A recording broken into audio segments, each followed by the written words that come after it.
Rachel Zegler has been blacklisted and cancelled by Disney after the Snow White remake flopped at the box office and caused them to lose millions. For months, Disney's live-action remake of Snow White has been embroiled in controversy. The actress portraying Snow White, Rachel Zegler, or Ziegler, really don't know, has been at the center of it all, and she faced super sharp scrutiny after she slammed the OG animated cartoon Snow White that was released way back in 1937. My favorite Disney movie, by the way. Now, in several press interviews for Disney's remake, she could be heard calling the original movie extremely outdated and weird. Sources have now said that Rachel knows her future in Hollywood relies on Snow White being a success after she was essentially blacklisted from movies due to other eyebrow-raising comments she's made in regards to politics and other things we just won't dig into just yet. Zegler is now considered a huge liability, and everyone knows it. Well, it's safe to say her future in Hollywood probably won't be a bright one because the movie has flopped. Its ratings are about 1.5 out of 10, and it made about $43 million opening weekend, which is way below goal. They set that goal at like $100 million. Even the Dragon Ball Z movie has a higher rating. Yes, let that sink in. And no offense to any of you who are Z fans, I'm just saying. Sources that are close to the Snow White movie have described the experience as one massive headache after another, adding that everyone involved was and still is just extremely over it. A source said days before the movie was released, they thought that they were breaking new ground to create something everyone could love by making this, more diverse version. But $270 million later, executives are terrified. The same source, reiterated that Rachel needs Snow White to be a hit in order to salvage her reputation. They went on to say she has been essentially blacklisted by the industry, which is sad given her massive talent. Bosses want to just get this movie out there and be done with it. It will either be a massive success or one of Disney's biggest losses. Well, as of right now, it looks like it really is on track to being Disney's biggest loss thus far. Super ouch. Ever since it was revealed that the company would be remaking the much-loved classic, the new version has been shrouded in scandal, from a backlash over casting and disappointment over plot changes to arguments over whether or not Disney should include dwarfs in the remake, and Rachel's shocking comments. I mean, the same source said people who see Snow White want to see the film they grew up with. The Seven Dwarfs are synonymous with this film. Tampering with that was a huge mistake. So too was casting Rachel. She is now a liability. The fallout first began when Disney announced that Rachel, a Colombian-American star, who is best actually known for portraying Maria in Steven Spielberg's West Side Story, would be starring as Snow White. Now, traditionalists were unhappy that a Latina actress had been picked to portray the German character, since Snow White is famously described as the fairest one of all, with skin as white as snow in the fairy tale. Now, things only got worse when Game of Thrones actor Peter Dinklage, who has dwarfism, went on to a fierce tirade basically against the movie, calling out Disney for pursuing a backward story about seven dwarfs. Now, he actually made a statement that said, "Take a step back and look at what you're doing there. It makes no sense to me. You're progressive in one way, but you're still making that bleeping backward story about seven dwarfs living in a cave together." Soon after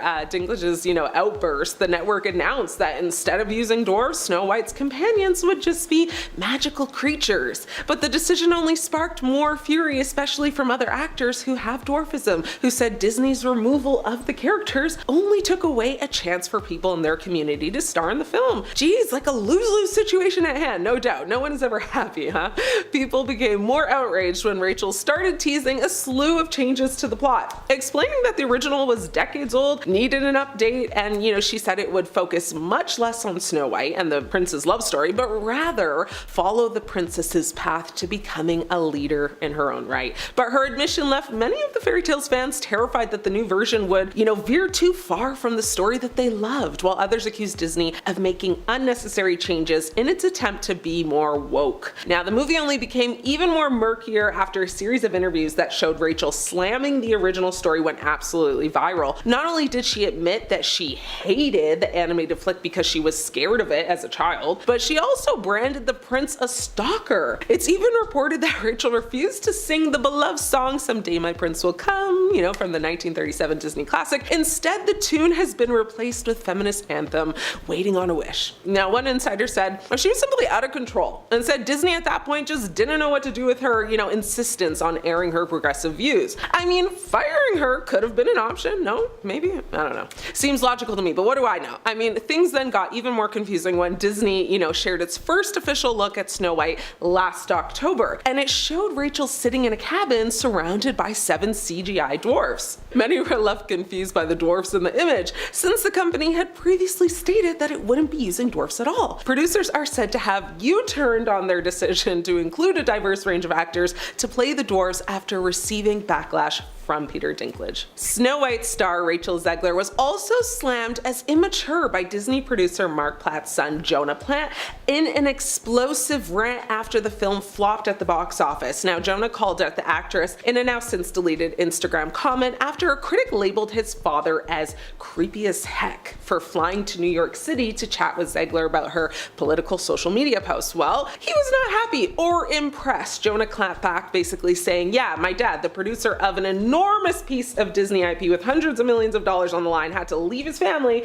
to fly across the country to reprimand his 20-year-old employee for dragging her personal politics into the middle of promoting the movie." Jonah claimed that Zegler signed a multi-million-dollar contract to star in and promote the live-action musical. He continued to say, "This is called adult responsibility and accountability," adding that the star's actions clearly hurt the film's box office, which is true. Responding to the critics' remark that Zegler was entitled of free speech, Jonah argued that free speech does not mean you're allowed to just say whatever you want in your private employment without repercussions. Also true. Jonah also accused the actress of making the cast and crew collateral damage. He said tens of thousands of people worked on that film, and she, took over the conversation for her own immature desires at the risk of all the colleagues and crew and blue-collar workers who depend on that movie to be successful. Narcissism is not something to be coddled or encouraged. Mr. Platt's fiery response came after entertainment industry magazine Variety reported that Mark Platt encouraged Zegler to work with a social media guru after she took aim at the president and his supporters. Without getting into it, she basically wished all supporters to have just no peace in their life ever. Disney executives reportedly were worried that her political statements would deter half of their potential audience from seeing the multi-million-dollar movie. The Hunger Games star later apologized for her remarks and agreed, to have her post vetted by the expert leading up to the film's March 21st release. Now, according to the outlet, there had already been tension between Zegler and the studio after she shared another political message while celebrating the Snow White teaser trailer's success in August of 2024. That issue became even more loaded with the casting of Gal Gadot as the evil stepmother, given her vocal support of the other side. So yeah, political minefield, not exactly ideal for a family film from a Disney studio trying desperately to avoid political minefields. Still, I don't think, either the online left or the online right had much to do with the film's underwhelming box office debut. That was mostly due to lukewarm reviews, Disney live-action remake fatigue, and just general movie-going, apathy during the first weekend of March Madness. Now, it's my favorite kind of box office disappointment, the one that's just not that good or interesting. That said, it's a Disney movie. These things tend to have long legs because no matter how hard parents try to resist the promise of 2 uninterrupted hours when the only decision they have to make is which candy their kid can eat is irresistible. These films almost always find a way to make their money back. Now, people have taken to social media to discuss the downfall of Rachel and also the flop that is Snow White. One person on social media shared their thoughts and said, "Disney should have left Old Dogs Lie with Snow White. The Grimm brothers fairy tale is a little more involved than the Disney movie. Disney stripped many details from the story to add songs and show off their animation since the movie would be the first feature-length animated film. Snow White and the Huntsman and Mirror Mirror did way better jobs of modernizing the story, so digging up this corpse in 2024 was a poor choice. They chose poorly." Another person added, saying also, Zegler herself dug a hole by insulting the original film. Not the best thing when you're trying to get potential audiences to accept you. A third person chimed in and said, "The casting choices just don't make any sense. Gal Gadot had, or maybe still has, a career in modeling and is still very much in her prime. Rachel Zegler is a very attractive woman, IRL, which means in real life, but that haircut is atrocious and her makeup looks very plain at best. To have the mirror say the woman that looks like a live-action Lord Farquaad is the fairest when when asked by glammed up Gal Gadot strains credibility. I'm not one to get hung up on having accurate depictions of source characters, especially in fairy tales, but when the character's name is Snow White, casting someone, with darker skin is a baffling choice. It would be like casting, a flipper to play Smokey the Bear. Starting off our list at number 10 is Cameron Diaz. Have you ever wondered what happened to this hilarious and beautiful actress? At one point in time, she was showing up in pretty much every movie that was brought to the big screen, but then out of nowhere we just kinda stopped seeing her. I didn't realize until recently that she actually hasn't been in anything since 2014. That was her last big year in the industry when we saw her in The Other Woman, Sex Tape, and Annie all in 1 year, and we haven't seen her since. Turns out last year she started making jokes that she retired, and so did her friends and previous co-stars. In March 2018, her close friend Selma Blair did an interview and said, "I would have liked to do a sequel, but Cameron's retired from acting. She's like, I'm done." This had Hollywood and fans wondering why the 45-year-old actress chose to retire without telling anyone. Not that she owes anyone an explanation, it just would have been nice to have a heads up. In 2018, it was confirmed that she has retired from acting and is now living a very low-key life. Since seeing her on the big screen, she has tied the knot to Benji Madden and has also been putting privacy above everything else. She turned her focus to wellness and has since released a few books now on health and aging. At number 9 is Chuck Norris. The actor has had a widely successful career, which is probably why it's been weird to have him missing from the acting industry. He has been a household name for nearly 50 years, but he recently made the decision to leave Hollywood without much of an explanation. Back in 2005, he turned his focus on his martial arts experience and debuted the World Combat League in the hopes of giving young fighters a chance to shine. He was still finding time to act, but he took a long break between 2005 to 2012. We saw him make a return in The Expendables 2 back in 2012, and then 3 years later in 2015 when he was a voice on the TV series The Goldbergs. Some fans believed he might have been making his return to acting, but during the 10 years he only had 2 credits to his name, and we haven't seen him ever since. Next up at number 8 is Shelley Duvall. You might remember her for her legendary performance as Wendy Torrance in The Shining. She established herself as one of the best actresses of her time with her extraordinary performances. However, in 2012 she disappeared out of the public eye and no one knew what the actress was going through in her personal life. It wasn't until 2016 that we got an explanation for her sudden disappearance. The actress appeared on the Dr. Phil show where she revealed that she had been struggling with a mental illness over the years. In her interview, you can tell that she is mentally unstable because she was discussing the fear of the Sheriff of Bottingham, which is a fictional character in Robin Hood. Not only that, but she was also claiming that the late Robin Williams is still alive and is actually shape-shifting. I don't think he's dead. Yeah, you don't think he's dead? No. Where do you think he is? Shape-shifting? Yeah. She went on to explain that she has seen him before and that he looks good in some forms and other forms he doesn't. Once the interview was released, Dr. Phil was heavily criticized for airing the interview, which was deemed as exploitative of her mental illness. The interview is very hard to watch because you can see that the actress is truly struggling. Sliding into our number 7 spot is Jack Gleeson. The young actor played Joffrey in HBO's Game of Thrones. His character was one of the most hated characters in television history for being so vile and repulsive. He played the character from 2011 to 2014, but after the boy was killed off the show, Gleeson decided he wanted to step away from acting. The actor was always the first one to say that he is nothing like his character and left the business saying he didn't enjoy it as much as he used to. He was in the prime of his career but went on to tell interviewers that he didn't want to be in the spotlight and actually wanted to go back to school. He decided to enroll himself at the Trinity College in Dublin to study philosophy and theology. During an interview he said, and I quote, "I hate celebrity culture." So he returned back home to school and is also a part of the Dublin-based theatre company called Collapsing Horse. In at number 6 is Ariana Richards. The child actor rose to fame with her role in the original Jurassic Park movie in 1993. She continued to pursue acting and even reprised her role in 1997 for The Lost World Jurassic Park. Between 1998 and 2013, she seemed to have taken a break from acting as we didn't see her taking on any new roles. Back in 2013, she showed up in a TV movie called Battle Dogs, which led people to believe she might be making making her way back into Hollywood. But she actually left the world of Hollywood behind, and we haven't seen her on the screen ever since.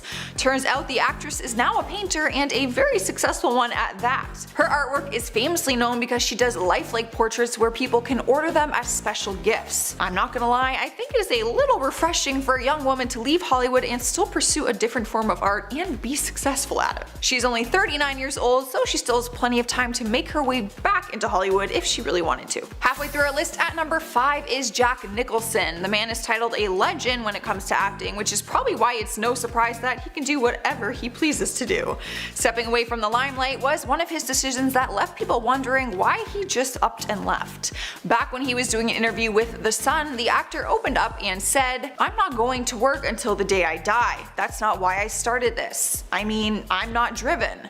I was driven, but now I'm not. I don't have to be out there anymore. In fact, there's part of me that never really liked being out there." Well, I guess it is as simple as that. We haven't seen him acting since 2010 when he took on the role as Charles in How Do You Know?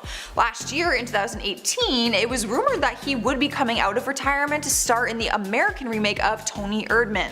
Nothing has yet been confirmed though. Taking the number 4 spot is Jonathan Taylor Thomas, also known as JTT, or the son of Tim Allen on the hit TV show Home Improvement. When the young actor left the show, preteen hearts were shattered all over the world.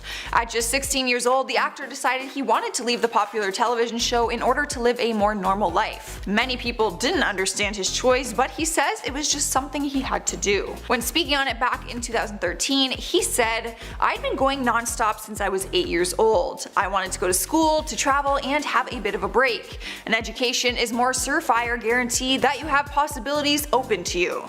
JTT actually went to Harvard University and studied philosophy and history and finished his degree at Columbia University.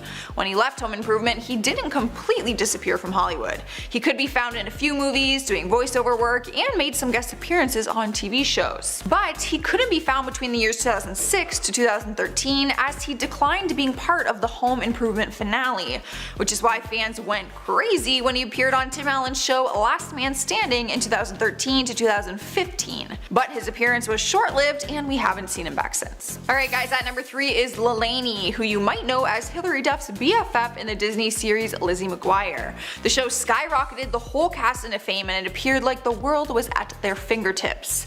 However, not long after the show stopped airing, Lelaine completely vanished from the public eye. She didn't even appear in the big screen release of the Lizzie McGuire movie, which fans were super bummed about. She did an interview with Huffington Post where she refers to the years after Disney Channel as dark. She claims she went nuts and made bad decisions, one of them which had her arrested for the felony possession of crystal meth in 2008.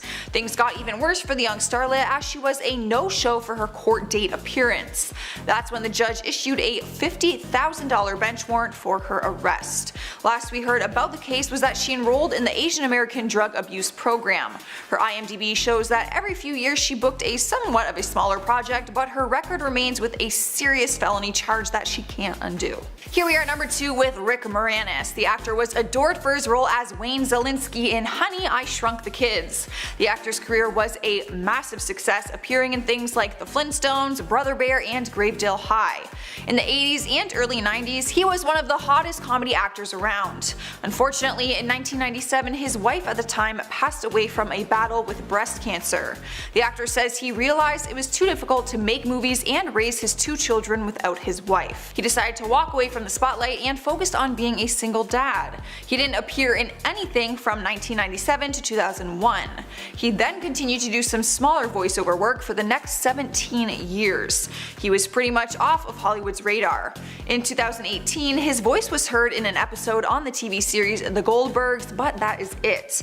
The actor has opened up about it and said he meant for it to be a short break at first, but during his break he realized he didn't really miss the industry. He enjoyed his time off and enjoyed being a dad. Taking our number 1 spot is Amanda Bynes. The Nickelodeon star was once in the prime of her career. She had a very successful career which began in 1998 and went all the way until 2010. Through different TV shows and movies, she had a huge fan base to support her as an actress, me being one of them. But the last movie we saw her in in was Easy A all the way back in 2010. After that, her career came to a complete halt and no one really knew why. It wasn't until she began making headlines, and not for good reason. In 2012, she was arrested for driving drunk and hitting the side of a cop car. Luckily, no one was hurt, only minor paint damage was done to both vehicles. After that, fans started seeing Amanda get a little bit out of control. She began tweeting inappropriate comments about other stars and even called President Barack Obama and his wife ugly. She also pulled a Britney Spears and shaved half of her head and then filled both her cheeks with dermal piercings. She started walking the Hollywood streets in crazy colored wigs, trying to hide her face from the camera. In May of 2013, she was once again arrested, but this time for possession of marijuana and reckless endangerment after she threw a bong out of her Manhattan apartment window. Just 2 months later, Bynes was placed under involuntary psychiatric hold after she started a fire on a stranger's driveway. It was made clear that the actress was suffering from some sort of mental illness. In 2018, she came back to do an interview where she opened up about her past, and she said she hopes to return to the acting industry. I am hoping too, girl. She was one of my favorite actresses as a kid. Starting off the list at number 10 is Sean Connery. The actor first rose to fame during the 60s when he became the first ever James Bond. That is quite the title to have. After that, he continued to take on roles in box office hits like The Untouchables, Highlander, The Rock, and we all know it didn't hurt his career when he also played Indiana Jones' dad in the movie. We know that his last film before he retired was The League of Extraordinary Gentlemen back in 2003. This was the movie where he got into a fist fight with the director, Stephen Norrington. It wasn't revealed until years later just exactly why he started a movie he hated so much with the director that he got into an altercation with. Turns out he had turned down both Lord of the Rings and The Matrix, so he felt like there was no way he could turn this one down. He told Entertainment Weekly, "I got offered The Lord of the Rings and I turned it down because I didn't understand it. I was offered The Matrix twice and I turned it down because I didn't understand it. I don't understand this movie, but I will be damned if I'm going to turn it down." After that, he basically called it quits on acting, and he has been enjoying retirement ever since. At number 9 is the beautiful actress Meg Ryan. She has had a very successful acting career, which is why it was shocking when she just decided to walk away from it. We haven't seen her in a movie since 2015 when she took on a minor role, and many of us didn't even know she quit. She kind of just disappeared. We only found out last year on June 9th, 2018 when she joined her once co-star Gwyneth Paltrow for a panel discussion in LA. She sat down to do an interview for Gwen's In Goop Health event. The two of them talked candidly about working in Hollywood and Meg's decision to quit acting a few years ago. Meg spoke about it by saying, "I didn't really aim to be an actor. I was a journalism major at school and a curious person, and I wanted to go back into the world and figure out who I am in relationship to other things and other people and other environments." Over the years, she has majorly stepped out of the spotlight and rarely makes appearances at public events. That doesn't stop the paparazzi from snapping some pictures though. So at our number 8 spot is Dylan Sprouse. You would know him and his twin brother Cole Sprouse from the Disney Channel's The Sweet Life of Zack and Cody, and then all their other Disney appearances after that, like The Sweet Life on Deck. Both of them had huge success at a young age. It was reported that they were earning $40,000 per episode at the height of their career. In 2011, the twins pulled away from the public eye without any explanation why. In 2013, some customers were startled at a coffee shop in the East Village when Dylan Sprouse was pouring lattes and craft beers. Turns out that Dylan went on to study at NYU, which is where he developed a passion for brewing. He did an internship for some time at a Brooklyn bourbon distillery and has a passion for mead in particular. He is now running his own brewery, which he added into the William Vale Hotel in Williamsburg, called the All Wise Meadery. During an interview with Vanity Fair in 2018, he refers to acting as a commission type job and says that the meadery provides a stable paycheck. He also admitted that he often gets compared to his brother Cole Sprouse, who landed a lead role as Jughead in the hit TV series Riverdale. When asked about his brother's TV show, he said, "Don't tell my brother, but I've only seen the first episode. If I'm being honest, when I first saw Riverdale, I had no idea which twin it was, so he could totally just pretend it was him and take the credit for it." In spot number 7 is Edward Furlong. He's best known for his role as John Connor in the 1991 Terminator 2 Judgment Day. He was starring alongside two huge stars, Arnold Schwarzenegger and Linda Hamilton. The role made him incredibly successful, which would make you think he was on to bigger and better things from there on out. However, only 3 years after the successful movie, one director claimed the young actor was was, and I quote, clearly on a path to disaster. Unfortunately, his prediction happened to be true. It seems like the young actor couldn't handle the pressures of being in the business, so he turned to drinking and drugs, racking up multiple arrests over the years. He had arrests for drug possession, assault, and stealing lobsters from a supermarket. During an interview with People in 2006, he simply said, "Hollywood me up, man." Later in the interview, he said he had turned his life around, but that didn't seem to be the case. After that, he had more than one arrest regarding domestic turmoils. We haven't seen him in anything in years, and to be honest, we probably wouldn't even recognize him. At number 6 is Phoebe Cates. Back in the 80s, she was one of the biggest names in Hollywood, which is why it was hard to understand why she just kind of fizzled out of the spotlight. She made her first big debut in the movie Paradise and continued to have success in movies which had her fans believing she was here to stay. You may remember her from the later movies she did, like The Anniversary Party or Gremlins. In 1989, she got married to Kevin Kline, a very successful actor who we saw as Maurice in the 2017 Beauty and the Beast live action movie. Kline opened up saying that when they decided to start a family, they didn't want work to take away from their time with the children. He told Playboy, and I quote, "We have agreed to alternate so that we're never working at the same time. But whenever it's been her slot to work, Phoebe has chosen to stay with the children. It seems like she quietly just kind of left the industry and retired from acting just to be a mom. She's done acting, but she still spends a lot of time doing charity work. Her son has type 1 diabetes, so she devotes her time towards raising funds for a cure. She also started her own boutique in 2005 called Blue Tree. She says, I quote, "I always wanted to have a general store. If I could have a photo booth and sold candy, I would have. Hey, the heart wants what it wants, and I guess hers just doesn't want acting anymore." Halfway through the list at number 5 is Randy Quaid. Yes, Dennis Quaid has a brother, and they look nothing alike, so don't feel bad if you didn't put the connection together. Dennis has had a very successful acting career where he spent years being called a Hollywood heartthrob. However, Randy has had a successful career also, with 119 acting credits to his name on IMDb, but he took on different roles than his brother did due to the difference in their looks. In 2009, his problems began when he and his wife were arrested for fraud by using an invalid credit card at an inn. They were released on bail but then failed to appear in court, and that's when warrants for their arrest were issued. Eventually, the two of them appeared in court, but the charges against the actor were dropped due to lack of evidence. Lucky him. Only 1 year later, the two of them were charged again, but this time for burglary after they spent 5 days staying in the guest house in a home they once owned. Once again, they failed to appear in court and warrants for their arrest were issued again. Turns out they moved to Canada, but they ended up getting arrested for their outstanding warrants. Taking the number 4 spot is Mara Wilson, aka Matilda. She was one of the most well-known and beloved child stars of the 90s, appearing in the movies Miss Doubtfire and then Matilda.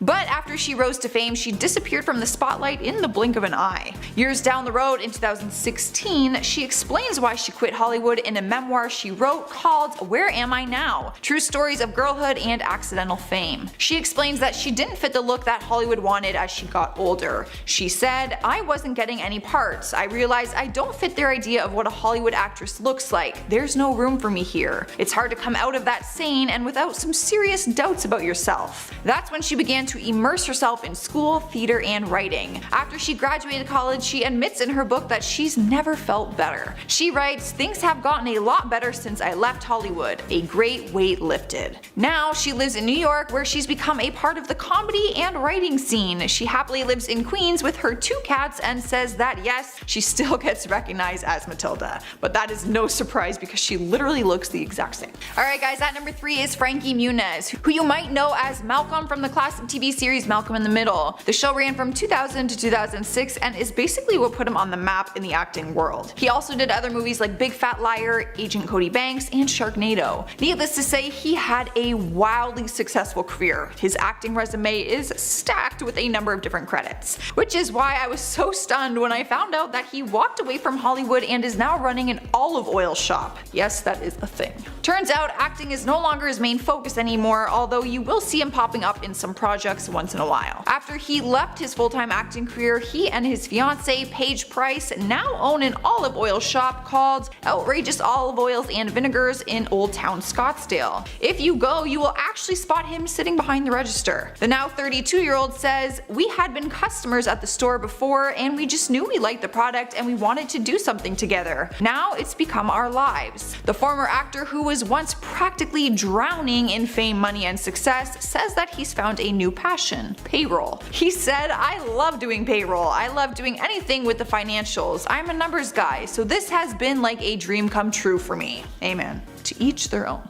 At number 2 is Orlando Brown, the Disney star most known for his role on That's So Raven. After That's So Raven, he went on to other acting projects and also got into the music industry. But over the past few years, Brown has disappeared from Hollywood and has found trouble with the law instead, getting arrested for multiple different things. He was arrested for burglary, which was actually caught on tape, a rookie mistake, so he couldn't even get away with it. TMZ posted a video of him moments leading up to the burglary where he takes a cloth to cover up the camera, but he didn't even wear a mask to do so. He is literally the worst criminal ever. He was arrested again in September 2018 for another burglary charge in Las Vegas. He remained in jail on $13,000 bail, which includes bail from his previous arrest charges for drug possession and resisting a public officer and domestic battery. In his latest mugshot, he showed off a new tattoo on his chest, the face of Raven-Symoné, his co-star from the show. He also had a huge smile on his face, so it looks like he's not too upset by things. I think it is safe to say we won't be seeing him on our TV screens anytime soon.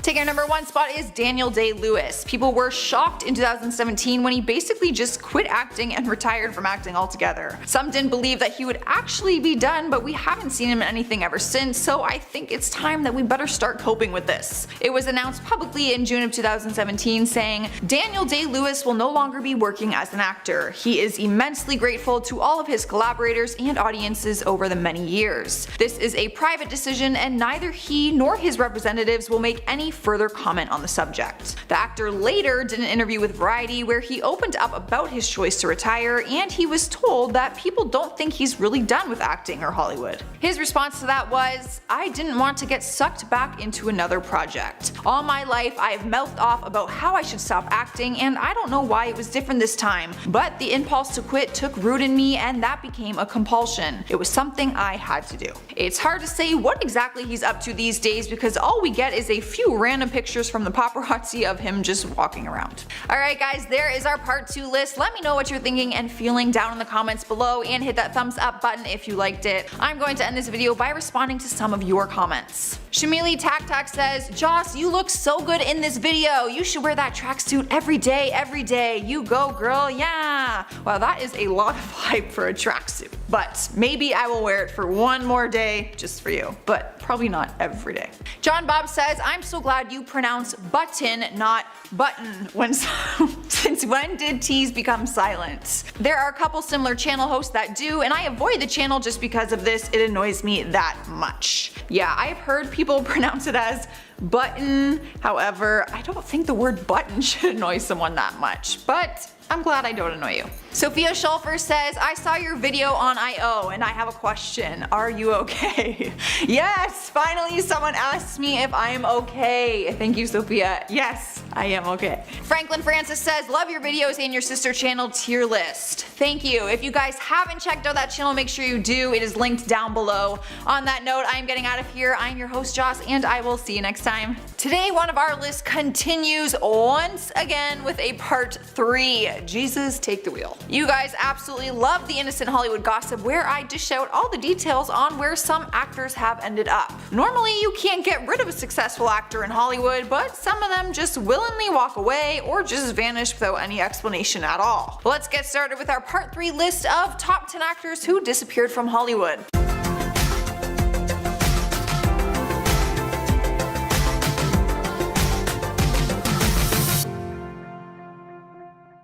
Starting off our list at number 10 is Angus T. Jones. The young actor made his big break on the show 2.5 Men, but quit the show after 10 long seasons. His reasoning for leaving the show was because he felt the show was filth. He even went as far as telling viewers to stop watching it. Angus explains that as he got older, he felt the show went against his religious views. It was reported that the young actor was earning about $350,000 an episode, but he still felt confident in his decision to walk away from the show. After leaving, he joined different Christian groups like Forerunner Chronicles, where he made testimonial videos about his faith. He ended up becoming the president of Entertainment at Tonight, which is an events company co-founded by Diddy's son, Justin. When asked if he has any interest in returning to acting, he says, "The door is definitely still open for me to do that, but I am taking things slowly. I'm kind of liking the ability to travel and to move around at a moment's notice and not have to be in one spot for years at a time." Well, that is fair enough. Good news is he's still young and has a lot of time to make his return. At number 9 is Brittany Ashton Holmes. Ever wonder what happened to that adorable little Darla from Little Rascals? You know, the girl Alfalfa secretly loves and writes his famous line to? "Dear Darla, I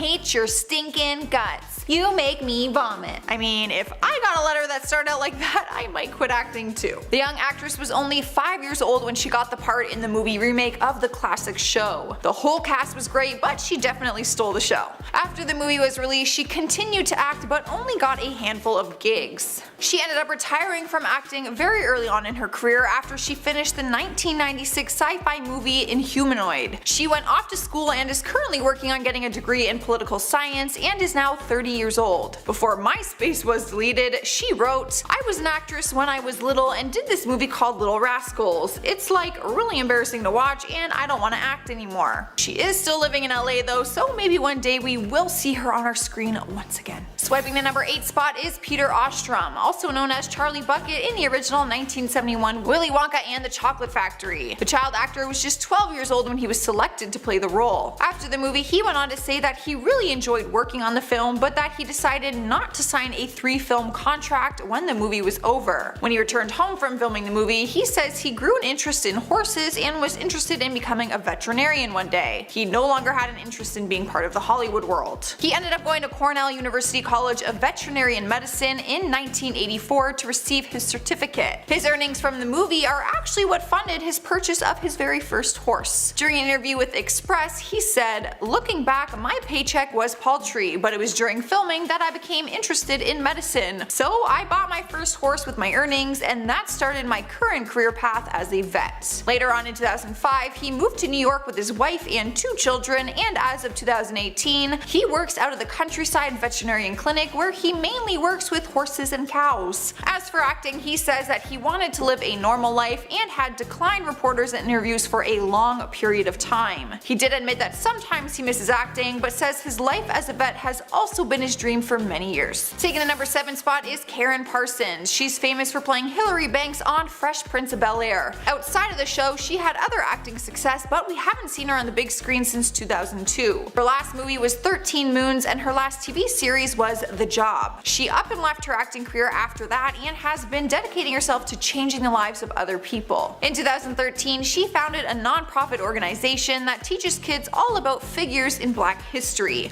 She called it Sweet Blackberry. She did an interview with Huffington Post where she spoke about the importance of her organization. She said, I quote, "When you only hear about a handful of stories, the message is, every once in a while a special Black person comes along. And that's a dangerous message to send to everyone. It does nothing but harm the idea of Black people. I think it's really important to tell these stories because there are lessons to be learned. Incredible lessons about perseverance and determination and opportunity to do something great." Her organization did a project that shared the story of the first Black female pilot named Bessie Coleman, which ended up being a huge success. And at number 6 is Michael Schofling. He won the hearts of many young girls when he took on the role of Jake Ryan in the classic movie 16 Candles. He started the movie back in 1984 and quit acting not that long after in 1991. Fans were wondering whatever happened to the heartthrob, and we later found out that in between booking roles, he got into making furniture. He now has a successful furniture business in his home in Pennsylvania. When asked about why he made the career path switch, he told LA Times, "Actors spend most of their time out of work, so I actually spend more time making furniture. The thing about furniture that's much better than acting is that it's just me. There's no director, no script, the concept is me, unless a client wants something. In film work, you do the best you can under the given circumstances, but you don't have control. At least I don't." Well, I'm sure people would love the chance at buying a chair from Jake Ryan. Halfway through at number 5 is Barrett Oliver. Some say he was the most talented child actor of the 80s after he took on the role as Bastian in The Neverending Story. After the success that 1984 movie brought him, he went on to star in movies like The Twilight Zone and The Secret Garden. People thought he was well on his way to be the next Hollywood star, but he ended up ditching acting at the young age of 16. In 2004, there was an update on where he was at in his life, and it confirmed that he was a photography teacher in California, where he holds workshops and demonstrations about the craft. One fan visited his photo exhibition in California and posted online saying he has a full beard, wears glasses, and has long hair. His voice was recognizable, he wasn't really tall, and spoke quietly. And let me tell you, they were not lying. He doesn't show any signs of regret or desire to return to Hollywood or acting, and fans aren't totally sure if he would even be able to at this point. Here we are at number 4 with Jeff Cohen. You might remember him from his role as Chunk in the legendary The Goonies. The classic movie came out in 1985, and he continued his acting career up until 1991. When asked why he left the industry, he cracks jokes saying that puberty forced him into early retirement as a child actor. He explains that as he got older, finding work was a lot more difficult. Once acting was out of the picture, he found a passion for law and attended the University of California, Berkeley, earning a Bachelor of Science in Business Administration. The former actor went on to become a lawyer, and in 2008 he was named one of the top 35 executives under 35 years of age. He continues to be a successful lawyer and says that acting has benefited his legal career because it makes him more empathetic for his clients and less academic.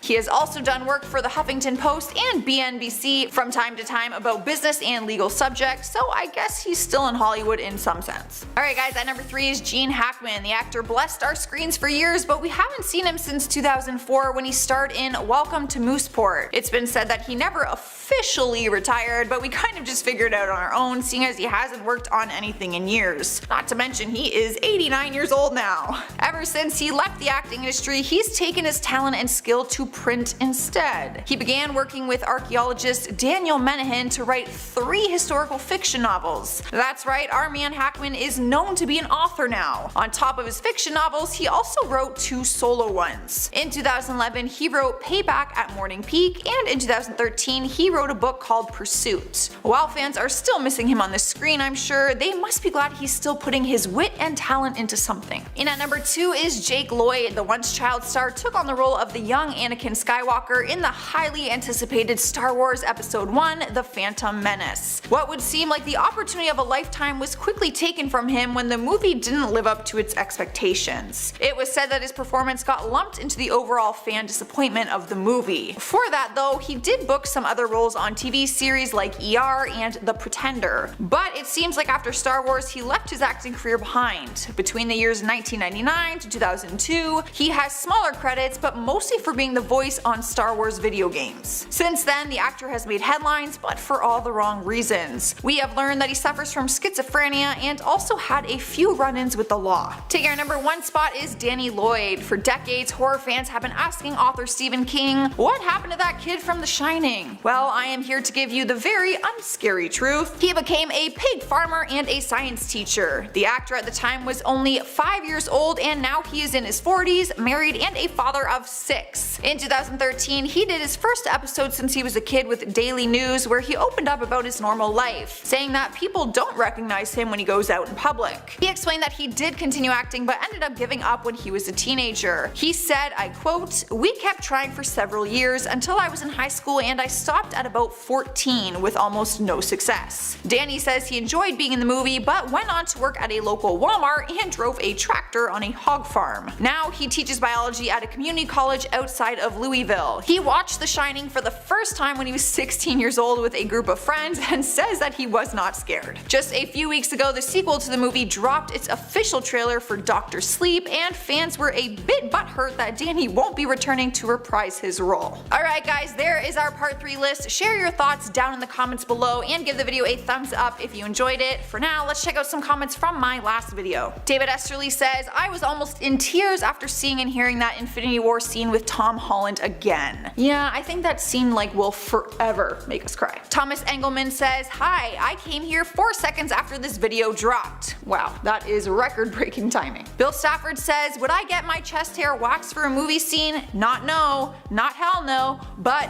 oh hell no. Hey, I do not blame you. Stephen Miller says, first time watcher, loved it. You are a great hostess, A. Beauty. A. You must be a Canadian. Alright guys, that's all I have for you today. Stay on this screen if you want to keep watching more Beyond the Screen videos. I'm your host Joss, and I will see you next time. Normally, people like to hear about the latest gossip about the biggest celebrities in the limelight, but apparently you guys like finding out about the ones who left. That's right, today we continue a part 4 list of top 10 actors who disappeared from Hollywood. Let's get started.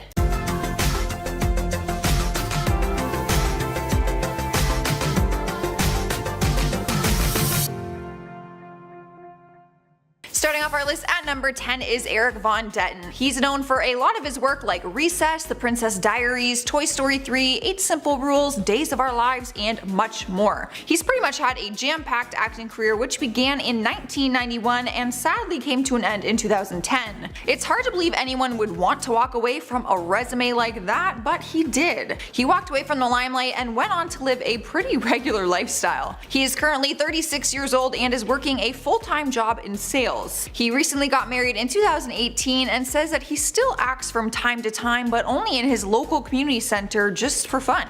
In November 2018, Romper did an exclusive interview with him about why he left Hollywood out of nowhere. He said that he always knew he wanted to settle down and start a family, so he just knew that it was his time. He explained how difficult it is to make a career out of acting and also have a family, but says hats off to the actors who are able to maintain their steady career. At number 9 is Shirley Temple. The once child star will forever be remembered by her sweetness, cute songs, and dance. How could anyone forget her song Good Ship Lollipop? The world was sad to hear that she passed away back in 2014 at age 85, but still goes on to remember her career. Always. She spent her entire childhood in the spotlight but ended up leaving the industry at age 22. She explained she left because as she got older she realized she was still being typecasted and was no longer happy with the films that she was a part of. She up and left from Hollywood, and when she returned as a television host years later for a few years, fans were thrilled. Unfortunately, that only lasted 3 years and then she completely walked away and turned to politics instead. That's right, she disappeared from Hollywood but ended up joining the United Nations delegation in 1969 and became the US ambassador to Ghana. She spent her final years of life living in the Woodside, California. The Times wrote a final statement about the actress saying, "Although she may always be best remembered as America's sweetheart, the woman who left the screen at 22 saying she had enough of pretend ended up leaving a considerable mark on the real world." Taking over our number 8 spot is Kel Mitchell. He's famously known for being a Nickelodeon star headlining on the show Kenan and Kel. And when he disappeared from Hollywood, people began to speculate and rumors began to spread, like they always do. Next thing you know, the actor is dead at 27, according to the news that is. His false death circulated the news and social media back in 2006, when really all along he was very much alive and well. His disappearance from the public eye still remained a mystery, but he finally opened up during an interview with Culture in 2013 about what he has been up to. Turns out he has kept himself busy writing, acting in, and directing the occasional films, but his main focus right now has been on Christianity and raising a family. In recent years, he made his return to act on the sitcom called Game Shakers, and it has been announced that we might see him in upcoming projects later this year. So all you Nickelodeon fans, just stay tuned. But don't get your hopes fully up, because I could be lying to you. Swiping the number 7 spot is Elizabeth Hurley. She's best known for her earlier work in Austin Powers, but more recently for her roles on the hit TV series Gossip Girls, Runaways, and The Royals. Despite her talent and success, she vanished from the spotlight and the industry from 2005 to 2010, and then again from 2014 to 2017. She kind of just comes and goes as she pleases, apparently.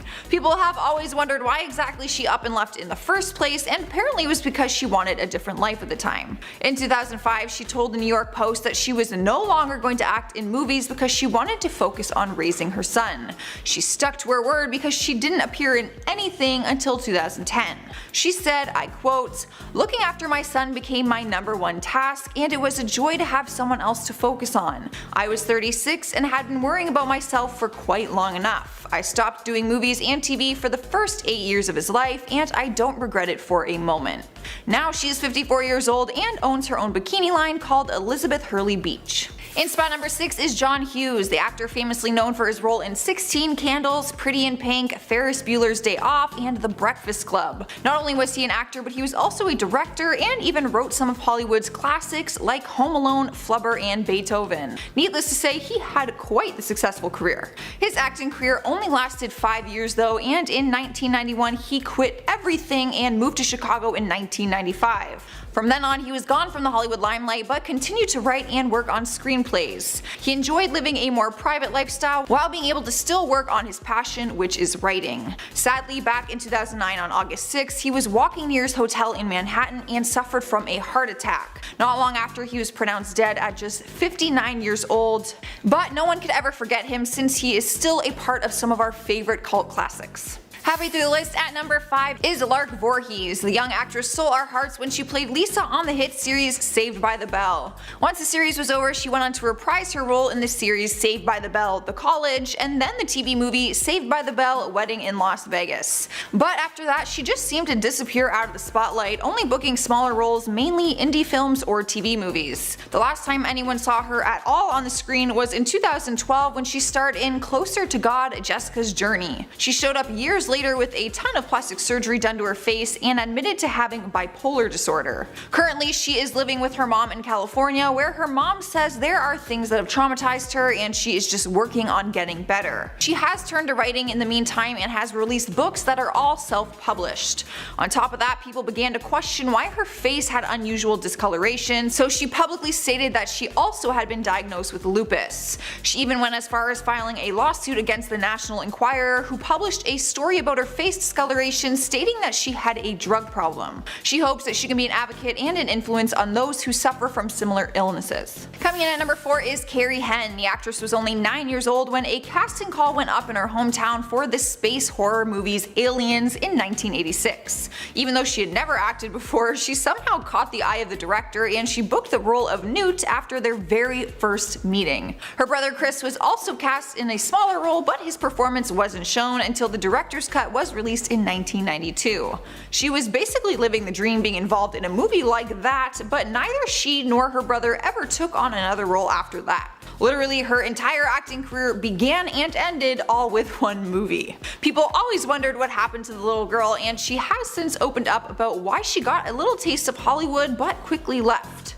She says it was because she didn't want to live in LA. At the time, her family was living in England and it would have meant that she would have to leave her family. They couldn't pick up and move to LA because they were a military family and were stationed there. Henn is now an elementary school teacher and she says she occasionally signs copies of the Aliens DVD for her students. Alright guys, at number 3 is Alison Lohman. The talented actress has starred in a variety of movies and TV series like Seventh Heaven, Safe Harbor, Drag Me to Hell, and more. Her career was on a roll, but then came to a halt in 2009 where she just seemed to go off the map. Between the years 2009 to 2015, we didn't see anything from her, but people have always wondered why. Turns out she put a pause on her acting career so that she could focus on being a mom. She was living a pretty normal lifestyle trying to raise her son Billy, which was kept a secret for an entire year apparently. She moved to Romania with her husband and gave birth there, so the news wasn't revealed until the following year in August 2011. She stunned fans when she returned to acting in 2015, but disappeared again the following year.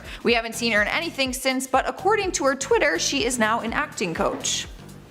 In our number 2 spot is Gary Busey, the legendary actor who has appeared in over 150 movies including Lethal Weapon, Point Break, and Predator 2. He quickly rose to fame and stardom back in 1978 when he played Buddy Holly in The Buddy Holly Story, which earned him an Academy Award nomination. Just 10 years later, he suffered from serious head injuries after crashing his motorcycle in California. He wasn't wearing a helmet at the time of the crash and had to have immediate surgery, where he was left with severe and permanent brain damage. He did continue on with his acting career, but often made headlines for his addiction to cocaine and erratic behavior. In more recent years, his career has died down and we haven't seen him in anything since 2016. He and his wife did appear on the Dr. Phil show in 2018, where they spoke about his acting career and how his brain injury has affected him. His wife Stephanie says she feels like everyone has misjudged him and wanted to share his life story. They even wrote a book together called Buseyisms: Gary Busey's Basic Instructions Before Leaving Earth. earth. Taking our number 1 spot is Heather Donahue. We watched her take on a role in one of the horror movie classics, The Blair Witch Project. The movie came out in 1991 and stamped the arrival of found footage horror. It literally blew everyone's mind. The actress made a variety of appearances in indie horror movies and on TV, starring in It's Always Sunny in Philadelphia. But despite everyone loving and being totally convinced by her performance in Blair Witch, she never booked any high-profile leading roles. She ended up just leaving the industry as a whole back in 2005. When asked about it during an interview, she said, "I took all my stuff into the desert relating to my acting career and burned it all." But she did admit to keeping the blue ski cap from the movie poster. She joked and said if things get really bad, she can just sell it on eBay. So where did she go and what has she been doing all these years? Turns out she has been growing marijuana, mostly for medical purposes, she says. Mostly. She even writes about it in her book, which she wrote called Grow Girl. She ended up living in California with a bunch of growers and their pot wives who help build grow rooms and tend to the crops. Alright, we are at the end here, guys. Let me know what you think of this list down in the comments and make sure you hit that thumbs up button so that I know you liked it. I'm going to end this video by responding to some of your comments.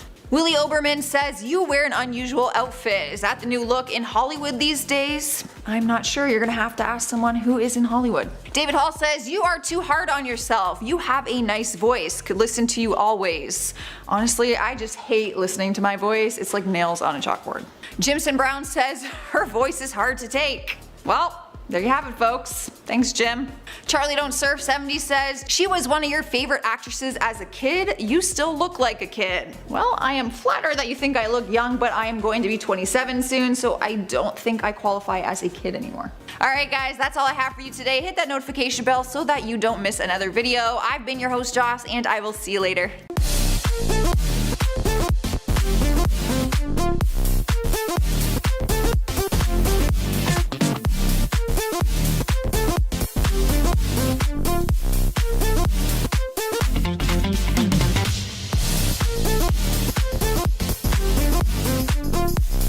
What's going on YouTube? I'm your host Joss and welcome back to Top 10 Beyond the Screen. If you haven't already, make sure you're following us on our new social media pages. They are linked down below. And of course, don't forget, it is tradition around here that if you stick around until the end of this video, you can join me as I respond to some of your comments. Today, one of our lists continues with a part 2. Every single day we get all the celebrity updates, news, scandals, whatever it might be. We are always in the loop simply by scrolling through our social media. That is because these celebrities have remained in the spotlight, but what about the ones who haven't? That's right, today we are doing a part 2 list of top 10 actors who disappeared from Hollywood part 2. Let's jump in.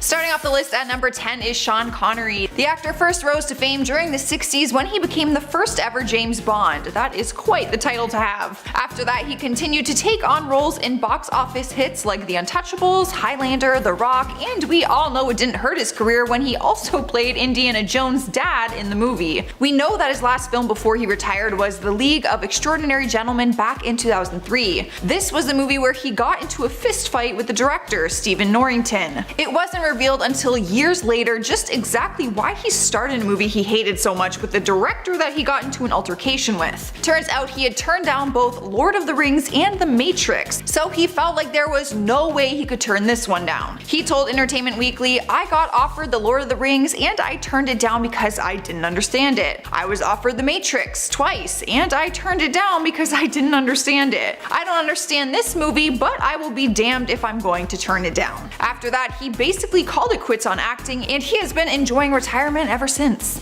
At number 9 is the beautiful actress Meg Ryan. She has had a very successful acting career, which is why it was shocking when she just decided to walk away from it. We haven't seen her in a movie since 2015 when she took on a minor role, and many of us didn't even know she quit. She kind of just disappeared. We only found out last year on June 9th, 2018 when she joined her once co-star Gwyneth Paltrow for a panel discussion in LA. She sat down to do an interview for Gwen's In Goop Health health event. The two of them talked candidly about working in Hollywood and Meg's decision to quit acting a few years ago. Meg spoke about it by saying, "I didn't really aim to be an actor. I was a journalism major at school and a curious person, and I wanted to go back into the world and figure out who I am in relationship to other things and other people and other environments." Over the years, she has majorly stepped out of the spotlight and rarely makes appearances at public events. That doesn't stop the paparazzi from snapping some pictures though. Swipe our number 8 spot is Dylan Sprouse. You would know him and his twin brother Cole Sprouse from the Disney Channel's The Suite Life of Zack and Cody, and then all their other Disney appearances after that, like The Suite Life on Deck. Both of them had huge success at a young age. It was reported that they were earning $40,000 per episode at the height of their career.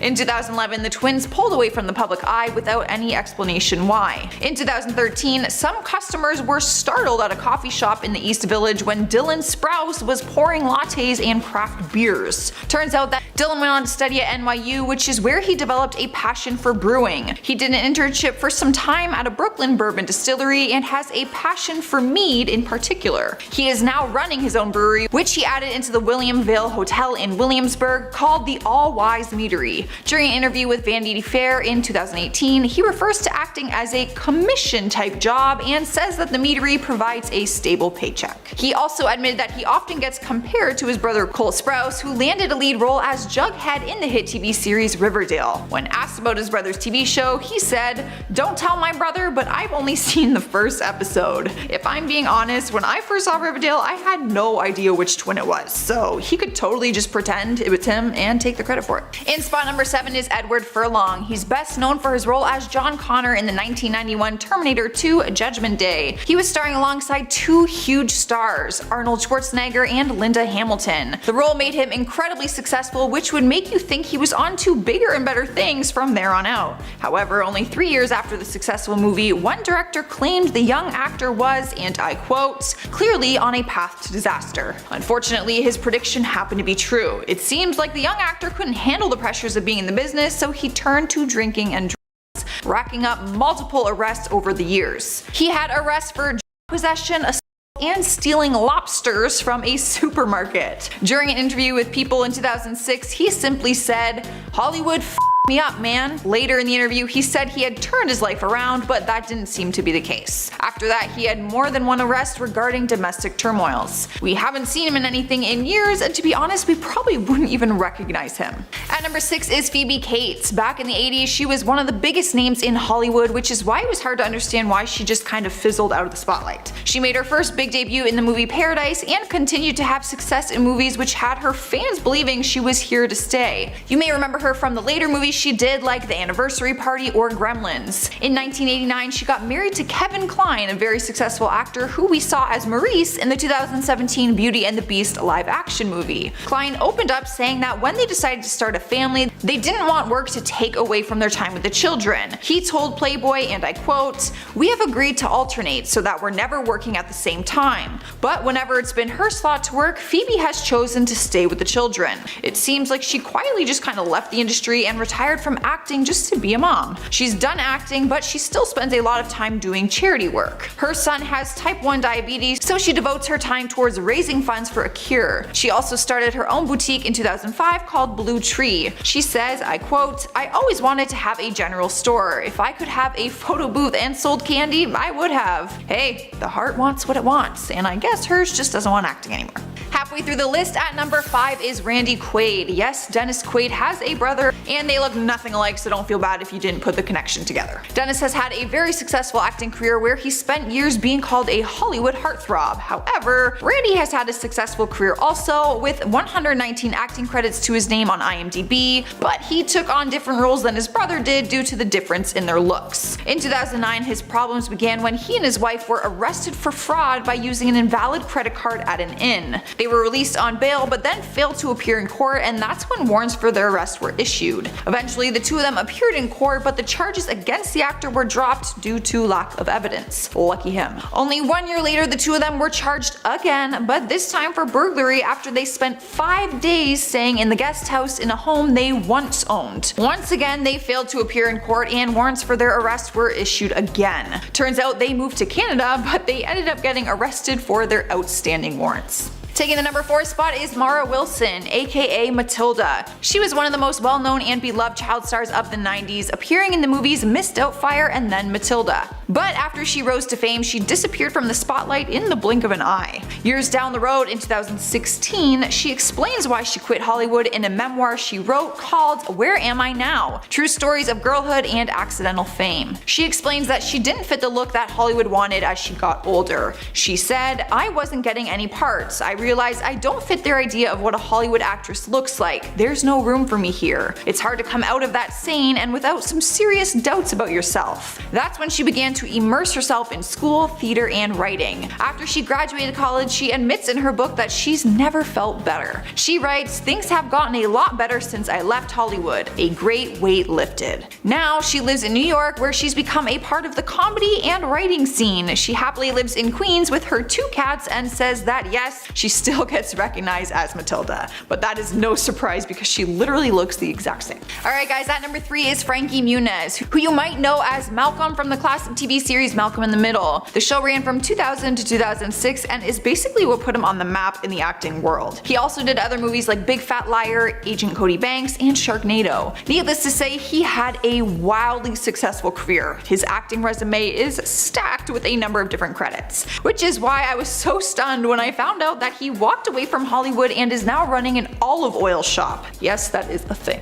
Turns out acting is no longer his main focus anymore, although you will see him popping up in some projects once in a while. After he left his full-time acting career, he and his fiancée Paige Price now own an olive oil shop called Outrageous Olive Oils and Vinegars in Old Town Scottsdale. If you go, you will actually spot him sitting behind the register. The now 32-year-old says, "We had been customers at the store before and we just knew we liked the product and we wanted to do something together. Now it's become our lives." The former actor, who was once practically drowning in fame, money, and success, says that he's found a new passion: payroll. He said, "I love doing payroll. I love doing anything with the financials. I'm a numbers guy, so this has been like a dream come true for me." Amen. To each their own.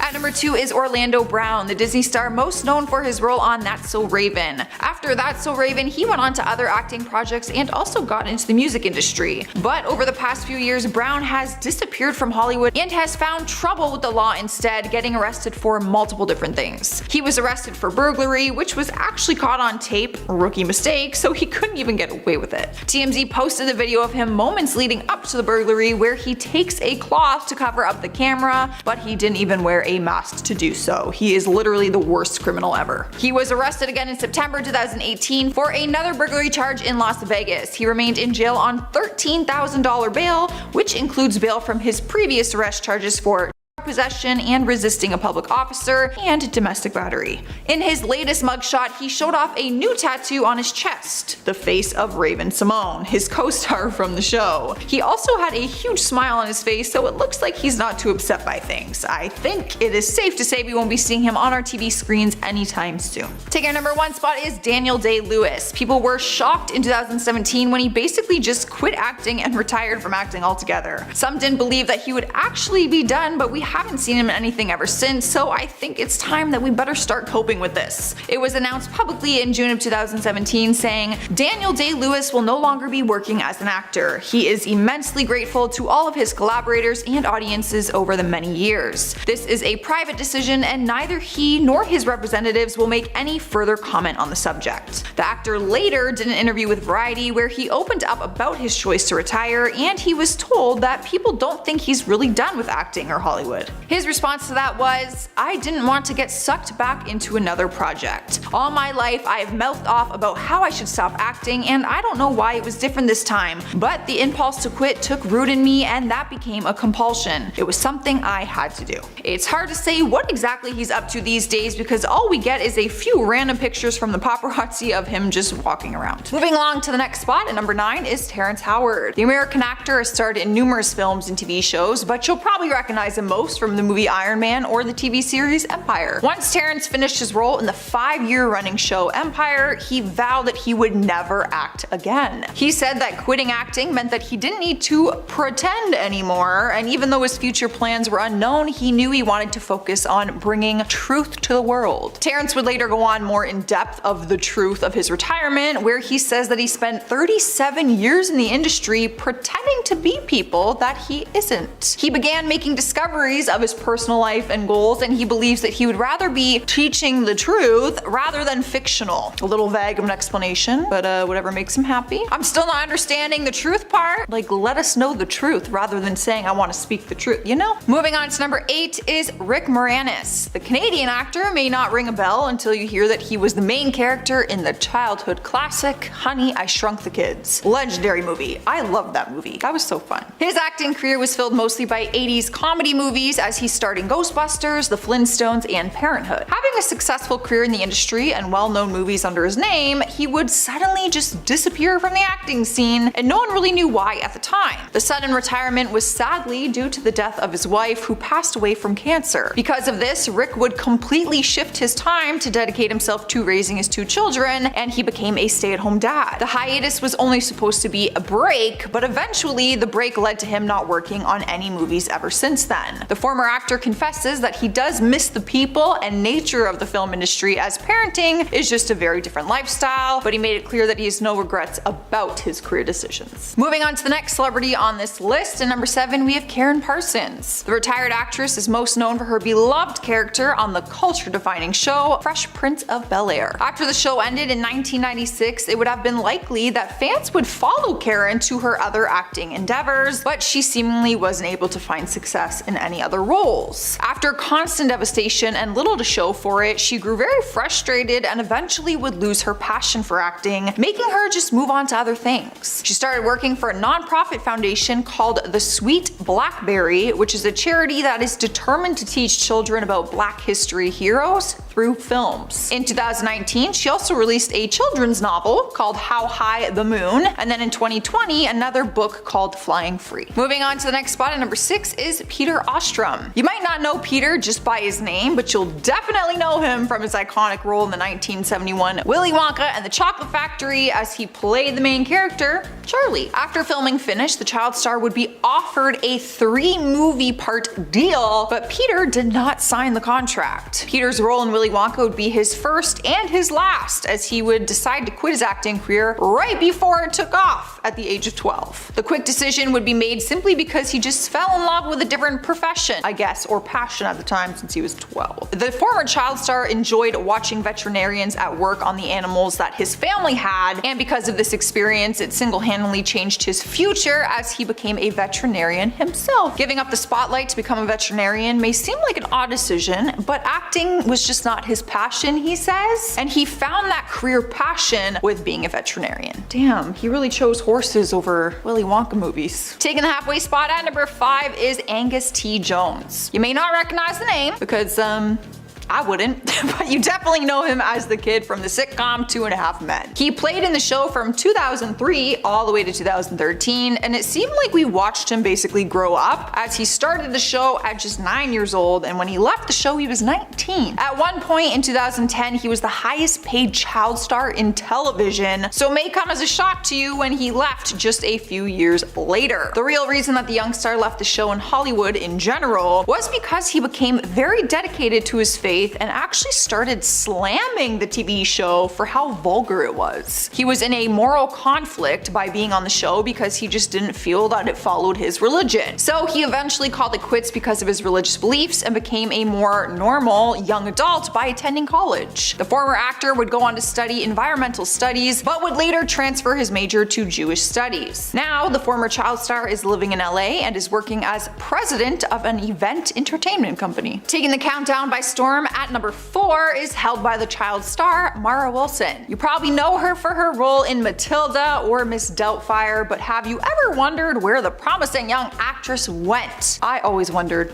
until I started this job and I found out. Well, she played numerous characters as a child star, and instead of continuing her acting career, she backed away from the industry at the young age of 13. Moving on to the future, in 2016, she became a writer and released an autobiography depicting her accidental fame, as she called it. The book highlighted the now retired actress and her struggle with growing older and feeling as if her appearance didn't fit the Hollywood standard. Furthermore, in her book, she states that at 13, she was faced with a decision to get cosmetic surgery, audition for cute and funny friend characters, or just accept herself and give up her acting career for good. And well, we all know what decision she made because I already said it. Now she's a full-time writer and director and has chosen a whole new life for herself. Moving on to one of the top 3 spots, at number 3 is Jack Gleeson. The former actor has only been part of a handful of roles, but one of them includes the fan favorite TV series Game of Thrones. Jack played one of the main characters in the series from 2011 to 2014, but hasn't played in anything since. Due to the success of the show, Jack had the opportunity of acting for a living full-time, but decided against it for very understandable reasons. In a statement made in an interview, Jack said that he stopped because he wasn't enjoying it as much as he used to. He mentioned that acting used to be something he did for fun with his friends or sometimes in the summer. It was once something that he very much enjoyed, but when you make a living from something, it kind of just changes your relationship with it sometimes. So once his time on Game of Thrones came to an end, he felt some sort of relief and just decided that his acting career would come to an end altogether. After his retirement, he went on to study philosophy in Dublin. Coming in our second place, we have Daniel Day-Lewis. The talented British actor has won 3 Oscars, all for Best Actor, 4 BAFTA awards, and has even been knighted by Queen Elizabeth II. But his acting days in Hollywood are over after his representative released a statement in 2017 stating that Daniel will no longer be working as an actor, adding that it was a private decision and that he will not be making any further comments on the subject. This statement was released after receiving his 3rd and final Oscar for his role in Phantom Thread. So it came as a surprise, because he just won. After being silent on the matter for quite some time,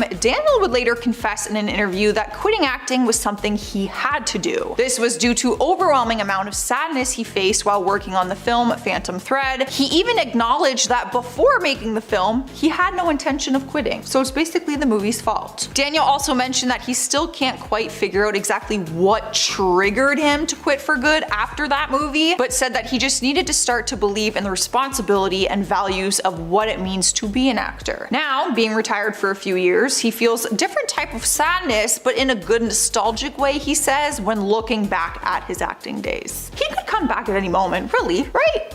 You can leave and come back. Making our way to number 1 is Janet McCurdy. Former child star, played a leading role in Nickelodeon show iCarly and would move on to co-star on Sam and Cat alongside Ariana Grande. That being said, her acting career would not go further beyond Nickelodeon, and it came to an end in 2014. Though it was short-lived, she had a very successful career in Hollywood, but confessed that she resented it. This resentment was due to many factors. Firstly, it was because she started acting at 6 years old, which she was put into acting by her mom, and by 10 she was the main financial support of her family. She never wanted to be in the industry, but forced herself to continue because she felt pressured to do so for the well-being of her family. The former actress grew extremely unhappy, especially when she was at the peak of her career. When she initially made the decision to call it quits, her agents and managers said that she would be crazy to leave during such a high part in her career, but she stuck to her word and she hasn't looked back since. With the 2021 reboot of her show iCarly, she still would not get involved, which fans were genuinely surprised by. But thankfully, after announcing her retirement, she went on to become a writer and director, giving her a lot more satisfaction in her career. Starting off our list at number 10 is Hulk Hogan, the legendary WWE fighter who is known worldwide for his muscle, fighting, and mustache. Hulk Hogan has a very successful career for many years through WWE, acting, reality shows, and hosting, but it more recently took a hit when his racist side came out to play. Back in 2015, he was fired from WWE WWE after tapes that were recorded in 2007 were posted on the internet and showed him ranting about his daughter sleeping with a black man and using the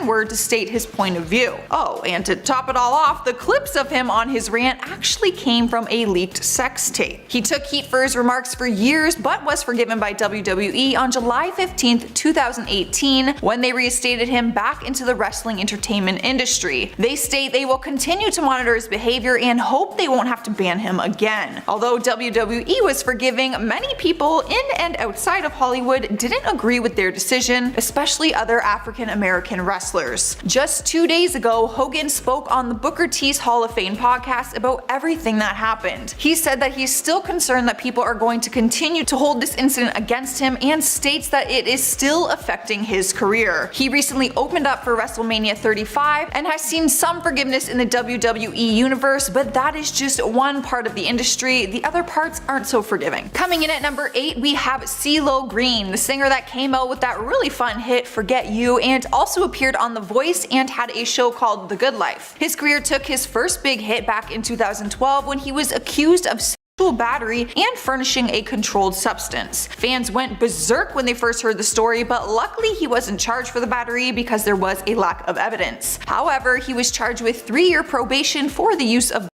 Once he cleared his name from the battery charge, his career got somewhat back to normal. But in 2014, he was accused of giving to some females, and he responded to the stories with some very inappropriate tweets. His one tweet said, and I quote, "People who have really been remember, if someone is passed out, they're not even with you consciously. So with implies consent." Immediately after the tweets were sent out, he was blacklisted from Hollywood. CBS canceled his show The Good Life and concerts dropped him left and right. He also had to leave his role as a judge on The Voice. Since then, he has still continued to make music, but he's no longer in the limelight ever since he spoke with no class at all on such a sensitive subject. At number 7, we have Abby Lee Miller, known for being the very strict dance teacher on the hit TV show Dance Moms. She built her own dance studio in Pittsburgh and created a reality-type TV show called Dance Moms, which turned into a world sensation. The show blew up and even expanded into Los Angeles, where they continued filming at a new studio there. One of the world's biggest dancers, Maddie Ziegler, was one of Abby's dancers on the show since she was a kid. However, out of nowhere during filming, we saw that rumors had started that she was in trouble with the law. Turns out they weren't just rumors, and Abby was arrested for fraud. She was found to be hiding $775,000 that was income from the show. She was sentenced to 1 year in prison, which she was able to get down to 8 months. After she completed her sentence, she was given 2 years probation and can only live in areas approved by her probation officer. Sadly, once out of jail, she was diagnosed with cancer in April 2018 and has faced 10 rounds of chemo and 2 major spine surgeries. Abby is currently paralyzed and is learning how to walk all over again. She recently announced that she's filming another season of her show called Dance Moms Resurrection, where she will share her cancer battle with the audience. Even if Hollywood can't do business with her after her legal issues, Dance Mom fans are excited to see her back on her show. Alright guys, at number 4 we have Josh Duggar, a real life man who turned into celebrity status by having his family on the TLC show 19 Kids and Counting, which makes the situation even more horrifying because news came out that Josh had sexually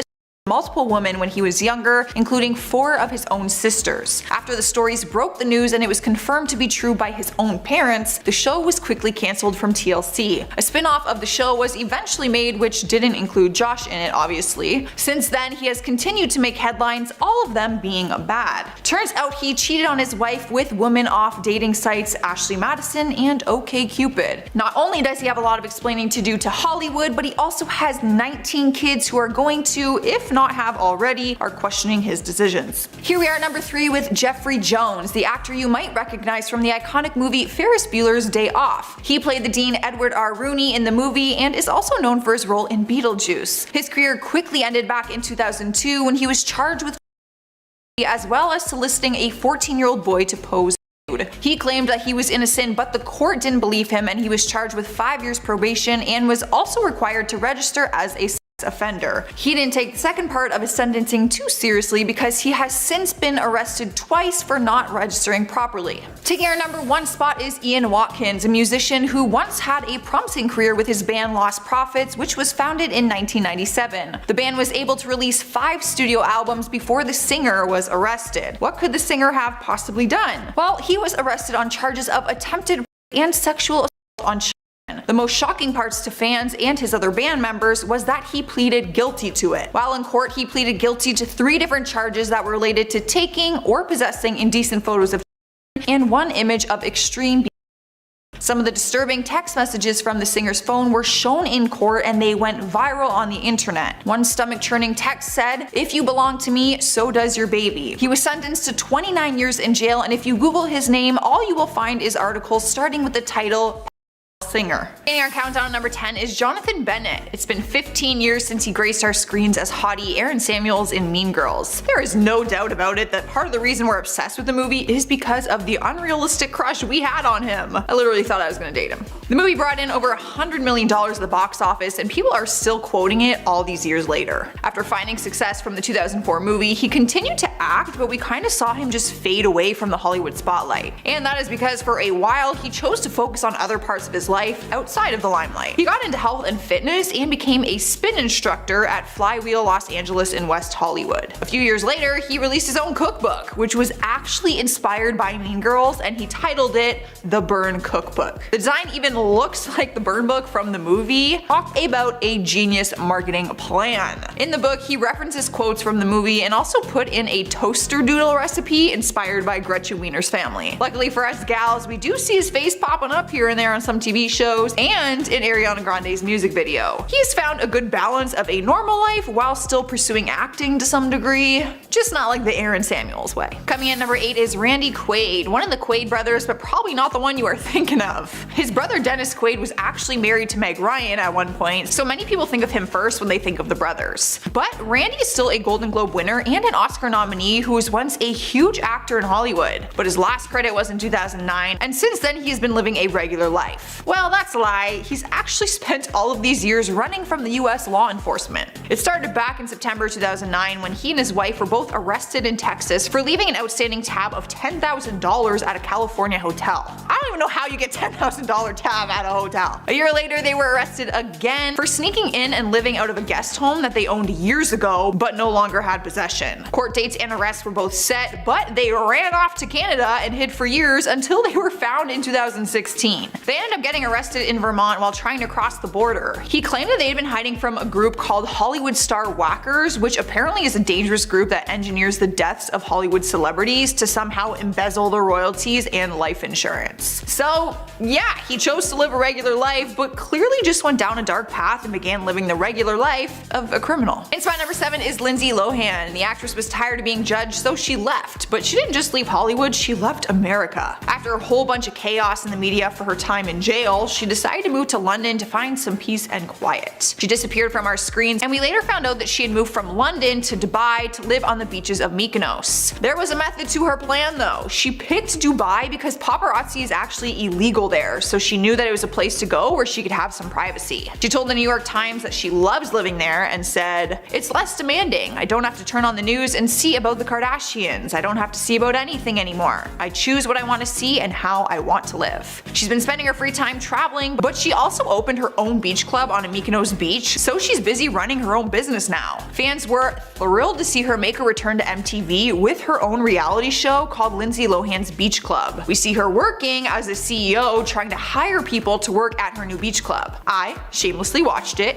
and I gotta admit, it was pretty cool to see her in a different light like that. Plus, she looks really happy. That makes me happy. Alright, in the number 6 spot is Kirk Cameron. He was a teen phenom while he played Mike Seaver on the ABC sitcom Growing Pains. The show ran from 1985 to 1992 and set him up for a pretty successful career after that. He was acting for many years before he decided to step away from Hollywood and focus on his religious beliefs. Nowadays, he is an evangelical Christian who is focusing on faith-based projects, some of which have caused a lot of controversy. He landed himself in some heat back in 2012 after doing an interview with Piers Morgan and spoke up against same-sex marriage. He has found some success in his projects though. He actually promoted the film Fireproof, which incorporated teaching kits on marriage and marketed it to churches. It earned $33 million at the box office, which is huge, seeing as his budget was barely anything. From there, he has continued to use his Christian beliefs in his projects. Some have found success, while others have flopped. During an interview with The Hollywood Reporter, he was asked if he misses the days he spent in Hollywood, and he replied with, "I can never forget them.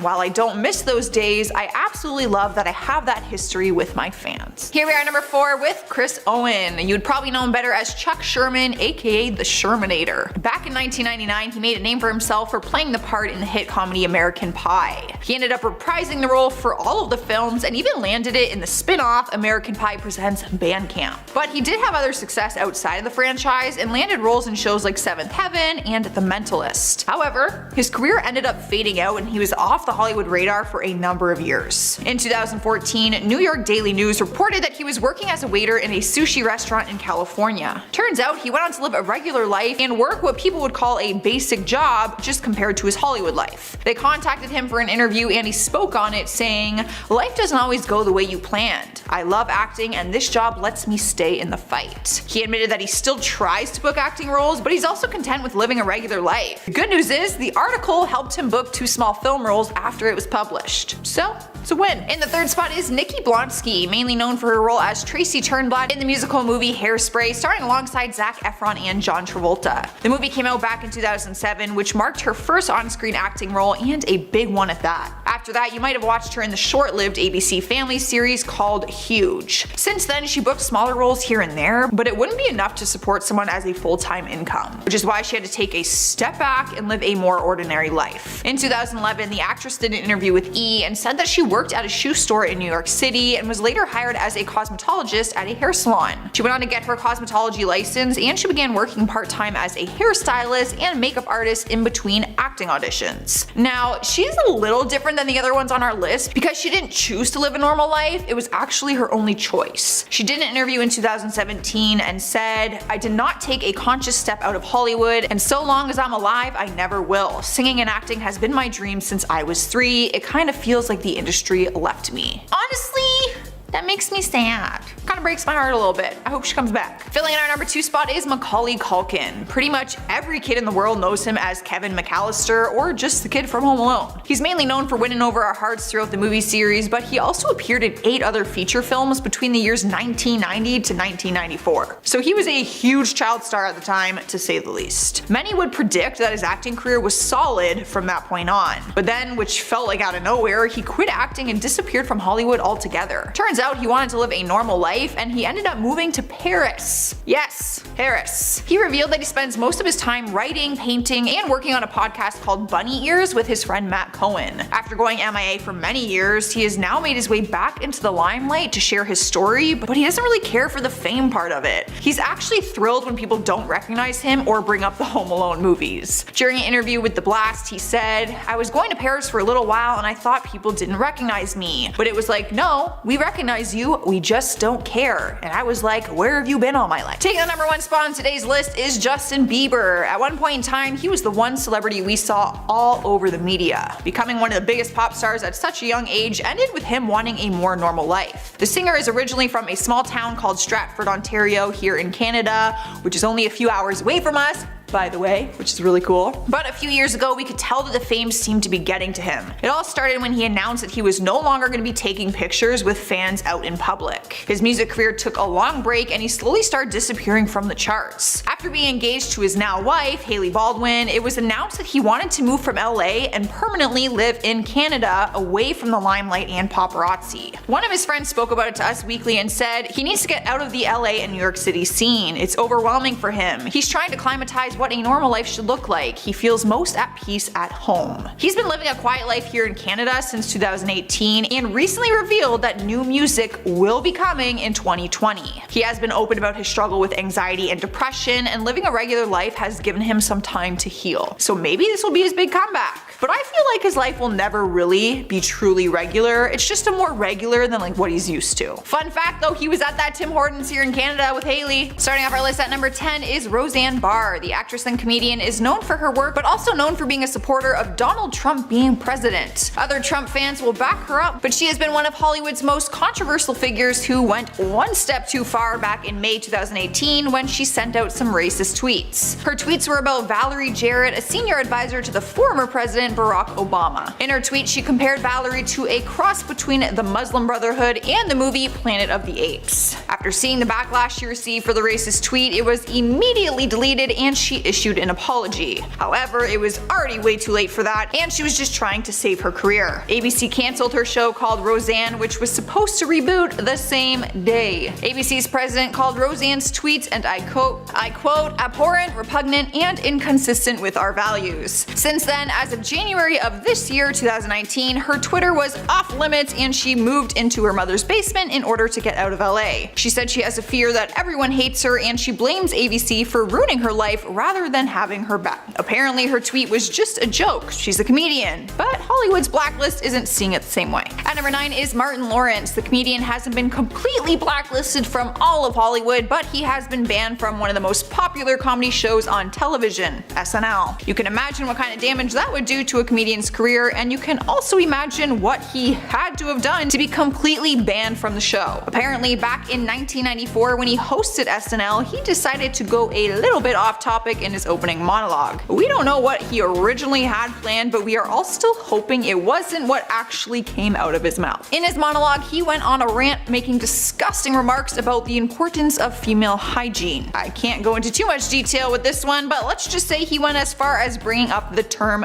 douching. His hosting gig was so brutal that the comedian was banned for life, and he still remains at the top of their blacklist. Swiping the number 8 spot on our list is Katherine Heigl. It's been 11 years since the actress's career crumbled, or as she described it, her career betrayed her. In 2008, her career was at its peak, starring in rom-coms like 27 Dresses, which proved she was a very bankable movie star. But at the time, she was also making headlines for her work on the hit TV series Grey's Anatomy, where she took on the role of Dr. Stevens for 5 years. She was described in the media as being difficult because she made statements saying she was withdrawing herself from the 2008 Emmy Awards since she didn't consider the show worthy. In her statement, she said that the Grey's Anatomy material that Shonda Rhimes had given her wasn't enough, I quote, to warrant an Emmy nomination. She got a lot of backlash for her comments and found herself on the blacklist. She stopped booking major roles for years to come, but luckily has found herself as a working actress again, even if they aren't like the big movies that she was once making. Many companies in the industry will no longer work with her, and she tried to defend herself almost a decade later. Back in 2016, she went on the Howard Stern show to discuss what actually happened and explain that she didn't feel good about her own performance and didn't mean for it to come out as an attack on the show. Reports were made that she wanted out of the contract on multiple occasions, and she ended up leaving the show in 2010 due to her feelings being hurt. Taking over our number 7 spot is Kirk Cameron. The actor got introduced into Hollywood at a very young age. He was known to be a child star, appearing in many different TV shows and films at the time. He is mostly known for his role in the sitcom Growing Pains, which he starred in for 7 seasons, but also starred in movies like Listen to Me and Like Father Like Son. However, his personal life began to affect his career because of his religious Christian views. He speaks all day long about his beliefs towards religion, homosexuals, culture, and more, which has landed him on Hollywood's blacklist. His religious views erupted everywhere from Twitter to his CNN interview with Piers Morgan,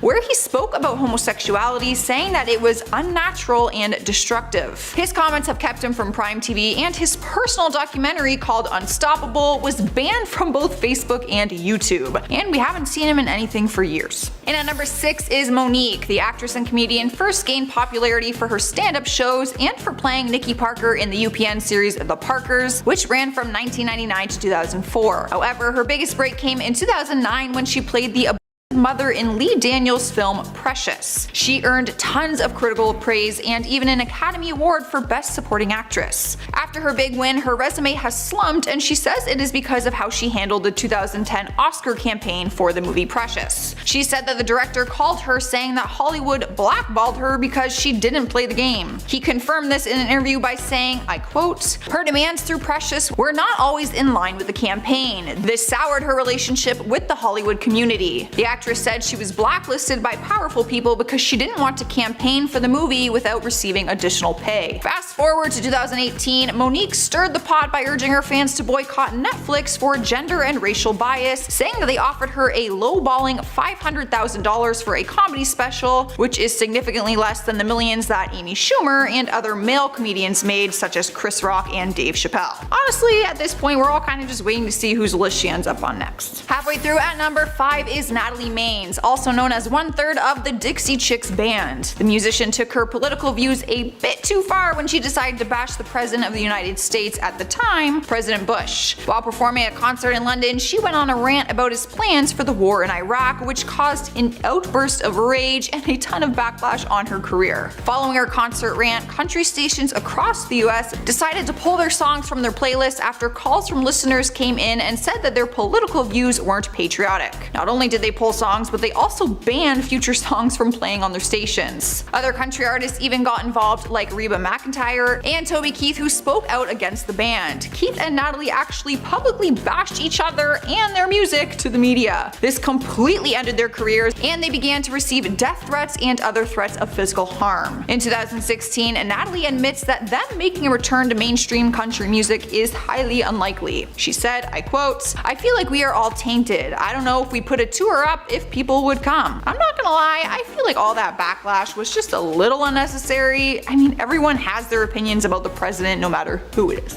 Here we are at number 4 with Brendan Fraser. He is best known for his roles in Bedazzled and The Mummy. He was once a very popular actor that many fans adored, but during the 2000s his career started to fade out and a lot of people were wondering why. Just last year, Brendan opened up to GQ for an exclusive interview talking about what has happened over all of his absent years. He opened up about depression after his mother's death, which led to an unhealthy lifestyle and weight gain. It wasn't until this interview that he opened up about a sexual incident he faced with the former HFPA president Philip Burke back in 2003. He said he held it in for all of these years but felt inspired by the current Me Too movement that is going on right now. Brendan said that the HFPA has never invited him back to the Golden Globes ever since the incident surfaced. He also says no major productions are willing to hire him either. He has no problem admitting that he has found himself blacklisted in Hollywood, but also wants to voice that the reasoning is incredibly wrong and unfair. He is still booking whatever roles he can, like some episodes on the TV series The Professionals and Doom Patrol.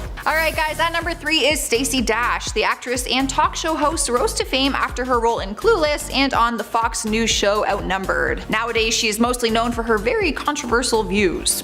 Go figure. Back in 2008, the actress openly voted for Barack Obama for president, but then somehow made a big shift in her views between 2008 to 2012. Which is fine, everyone has the right to their political views, but she just went a little too far when she started calling for an end to Black History Month. In her statement to get rid of Black History Month, she explained why, saying, and I quote, "We're Americans, period. That's it." People were completely outraged, mainly because this comment was followed by many other outrageous and offensive comments from the actress, like speaking on the topic of transgendered people. She ended up getting fired from Fox News and since then has not been able to book any big roles because she just can't seem to keep her opinions to herself. At number 2 is Isaiah Washington, the actor who is known for his role on the famous TV show Grey's Anatomy. He found himself on Hollywood's blacklist after he made some homophobic comments at the 2007 Golden Globe Awards. This is what made his career come crashing down because he was already on thin ice for insulting his co-star TR Knight with homophobic language just a year earlier. Clearly a lesson not learned. After the incident at the Golden Globes, he was put in executive counseling, but not too long into it, Grey's Anatomy decided that he was going to be fired and his contract would not be renewed. After being fired, the actor was asked about it and his response was, I quote, "After the incident at the Golden Globes, everything just fell apart. I lost everything. I couldn't afford to have an agent, I couldn't afford to have a publicist, I couldn't afford to continue." The former television star has found a way to continue on by starring in B-list movies and any projects that he can still get his hands on. Taking the number 1 spot on our list is Mel Gibson, because how could he not be? There was a time when Mel Gibson's career was in its prime when he starred in the Lethal Weapon franchise and Braveheart, but it seems like his time in big movies like those have come to an end. He is a solid example that one wrong move can take a person down, although he has had a few wrong moves. They all started back in 2006 when Gibson was arrested for a DUI in Malibu, California. The actor at the time said, I quote, "I was loaded and angry and and arrested. I guess I'm not allowed to have a nervous breakdown ever. Oh come on Mel, that's not true. We let you have another one in 2010. Who could forget his horrific fall from grace in 2010 when a series of taped phone conversations between him and his then girlfriend were released. You could hear the actor verbally attacking her with profanity, threats, and racial slurs. For example, he called her an effing pig in heat and told her that he hopes she gets. When doing interviews about the phone meltdown, he had no problem continuing to offend people based on race, sexual orientation, gender, and immigration status. Hollywood began to lose respect for the actor, and so did his fans. He has continued to book some smaller films, and he even finances and produces his own movies, but it's been a long time since we've seen him star in a big Hollywood hit. Don't get me wrong, he's probably incredibly well off at this point, but it would have been nice to end things with Hollywood on better terms. Starting off our list at number 10 is Eddie Murphy. Yes, the hilarious comedic actor has found himself in some situations that aren't so funny. If you don't know about the story that broke the news, it was Eddie Murphy being arrested in a prostitution scandal. The arrest happened back in 1997, and don't think for a second that Hollywood has forgotten about it. On May 2nd of 1997, the police pulled over Murphy's car at 4:45 after they observed that a well-known transsexual got inside. Murphy claims that he saw a person was having some trouble and pulled over to ask if they were alright. That's when the asked him for a ride and he agreed. Murphy went on the record and said, "I did nothing wrong. I was trying to be a good Samaritan and this is what happens." The was arrested, but no charges were placed on the actor. Good news is some people believed his side of the story and he still went on to book some good acting roles. However, the story resurfaced in 2015 because only 1 year after Murphy had picked her up, she was dead in a very mysterious circumstance. The case was opened up again all these years later, which brought up Murphy's little run-in with her. The Lip TV posted a video about journalist Mark Ebner talking about Eddie and all his past with different. He also shares that he met with one of the who's been with Eddie and claims that Eddie's lawyer, Marty Singer, paid her $50,000 to change her story in the tabloids. She even had the check and records to prove it. So Eddie's reputation in Hollywood is no longer a very good one. He has booked some acting work, but nothing that puts him in the Hollywood spotlight like he used to be. At number 9 we have Paris Hilton, if you can even call her an actor. She was the big talk of the town and held a household name for her stupid saying, "That's hot." She had the title of best-selling author at one point in time and was a highly paid actress, model, DJ, and brand ambassador. But we don't quite hear about her anymore, do we? Here's a few reasons why she does not book any more of her acting roles. Well, number 1, she kinda sucked as an actor, if you're just going off of my opinion, but a big reason which caused a lot of controversy for the actress was her 2004 sex tape that went viral called One Night in Paris. Paris claims the sex tape was actually put out by her ex-boyfriend and was never meant to be seen by anyone.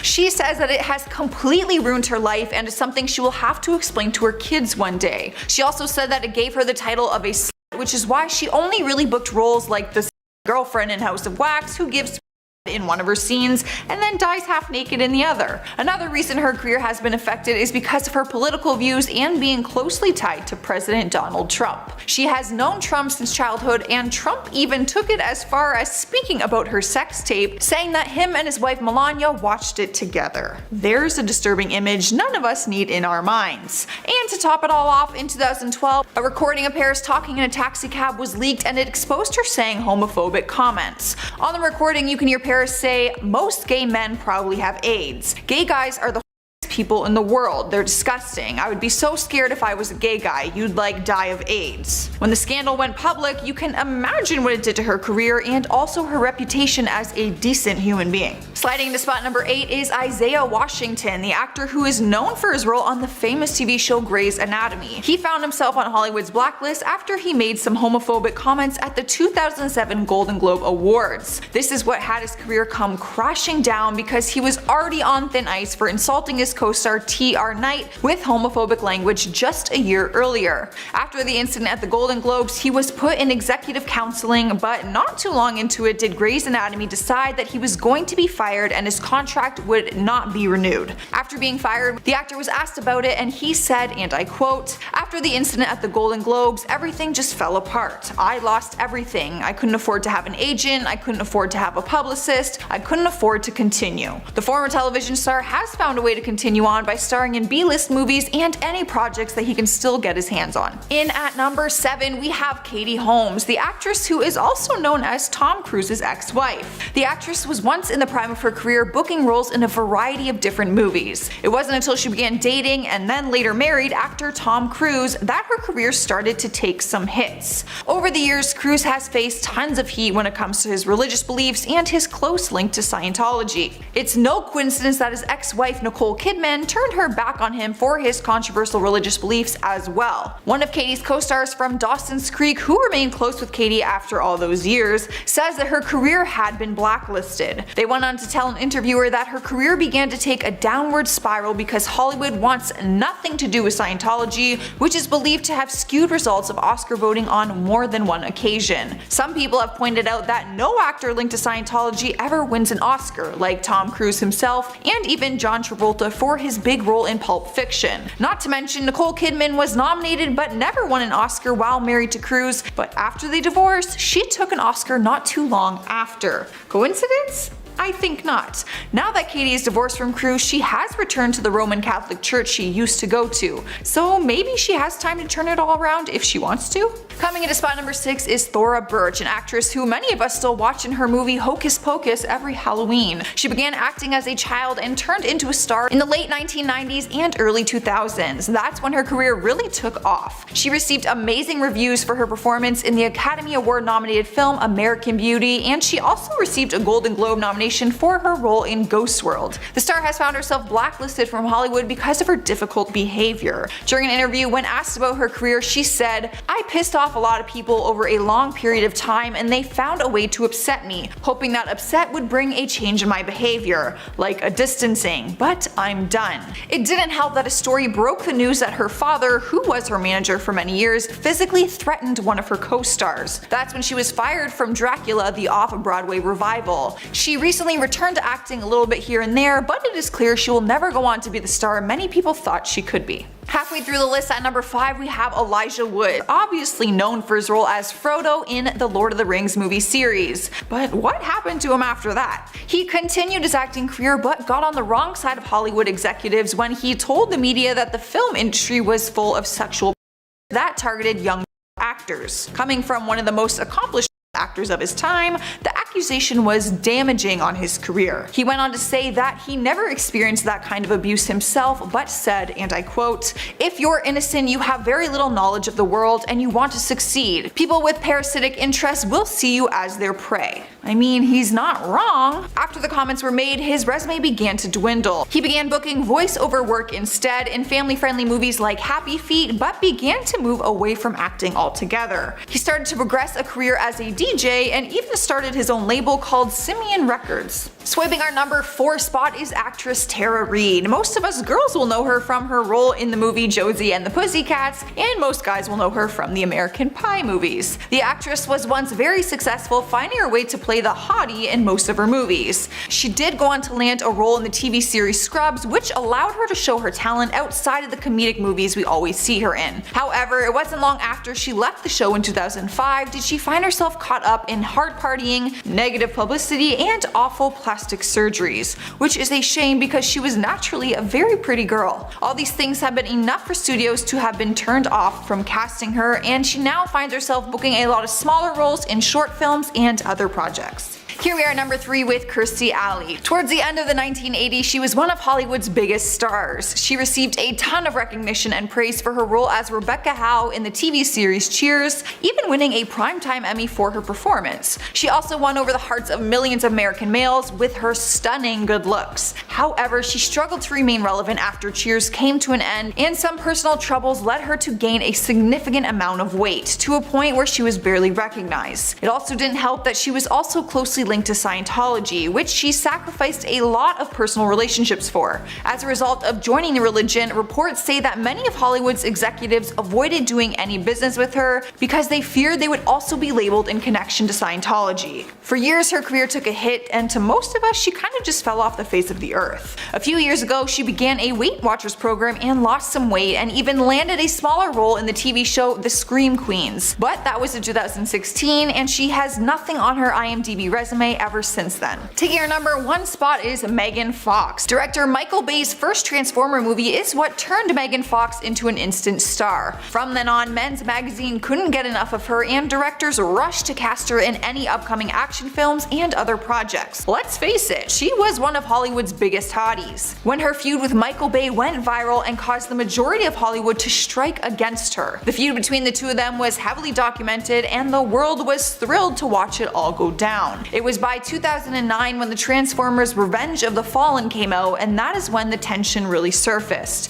It got so bad that Megan called the director a and told Wonderland magazine that, I quote, "People are well aware that this is not a movie about acting. He wants to be like on his sets, and he is." She was part of the rehearsal process for the next movie, Transformers Dark of the Moon, but was fired from the movie after the comment. Bay admitted in an interview that Steven Spielberg said fire her right now after he heard the horrific comment. She went on to act in movies such as Jennifer's Body, which was a box office bomb and earned a 43% on Rotten Tomatoes. After that, she was casted in Passion Pit, which earned just 3%. I honestly think that's the lowest rating I've actually ever seen on there. Apparently, she's in a movie called Zeroville that's expected to come out this year, but it was directed and created by James Franco, who's also been blacklisted in Hollywood. At least they can all work together and create their own movies, I guess. Starting off our list at number 10 is Kathy Griffin. The successful actress got herself into a lot of trouble when she posted an inappropriate picture back in 2017. She decided to team up with Tyler Shields to do a very controversial photo shoot of her holding a decapitated bloody head of Donald Trump. Of course, it was just a mask, but the image was so real and graphic that sites had to blur it and block it from their sites. When she first posted it to Twitter and saw people's horrified reactions, she began to tweet out that she went too far and she will be removing the picture. But a site came forward saying that Griffin and Shields were joking on set of the photo shoot, saying after the photos were released they would need to move to Mexico because they would be put in prison. She took down the picture and apologized for offending people, but months later she took her apology back and told the Rolling Stone, and I quote, "I'm not sorry, I take the apology back 1000%. The actress has received death threats and hate mail and was put on a no-fly list after undergoing 2 months of federal investigation. Her last TV booking was in 2016 before the controversy, and the only thing she has coming out in 2019 is a TV movie called A President Show Documentary, The Fall of Donald Trump. She just doesn't know when to call it quits." Swiping the number 8 spot is Jamie Lynn Spears. Yes, Britney Spears has a little sister, and she was once a Nickelodeon star with her own show called Zoe 101. She played the title character Zoe, who had a super fun and innocent life at a posh boarding school,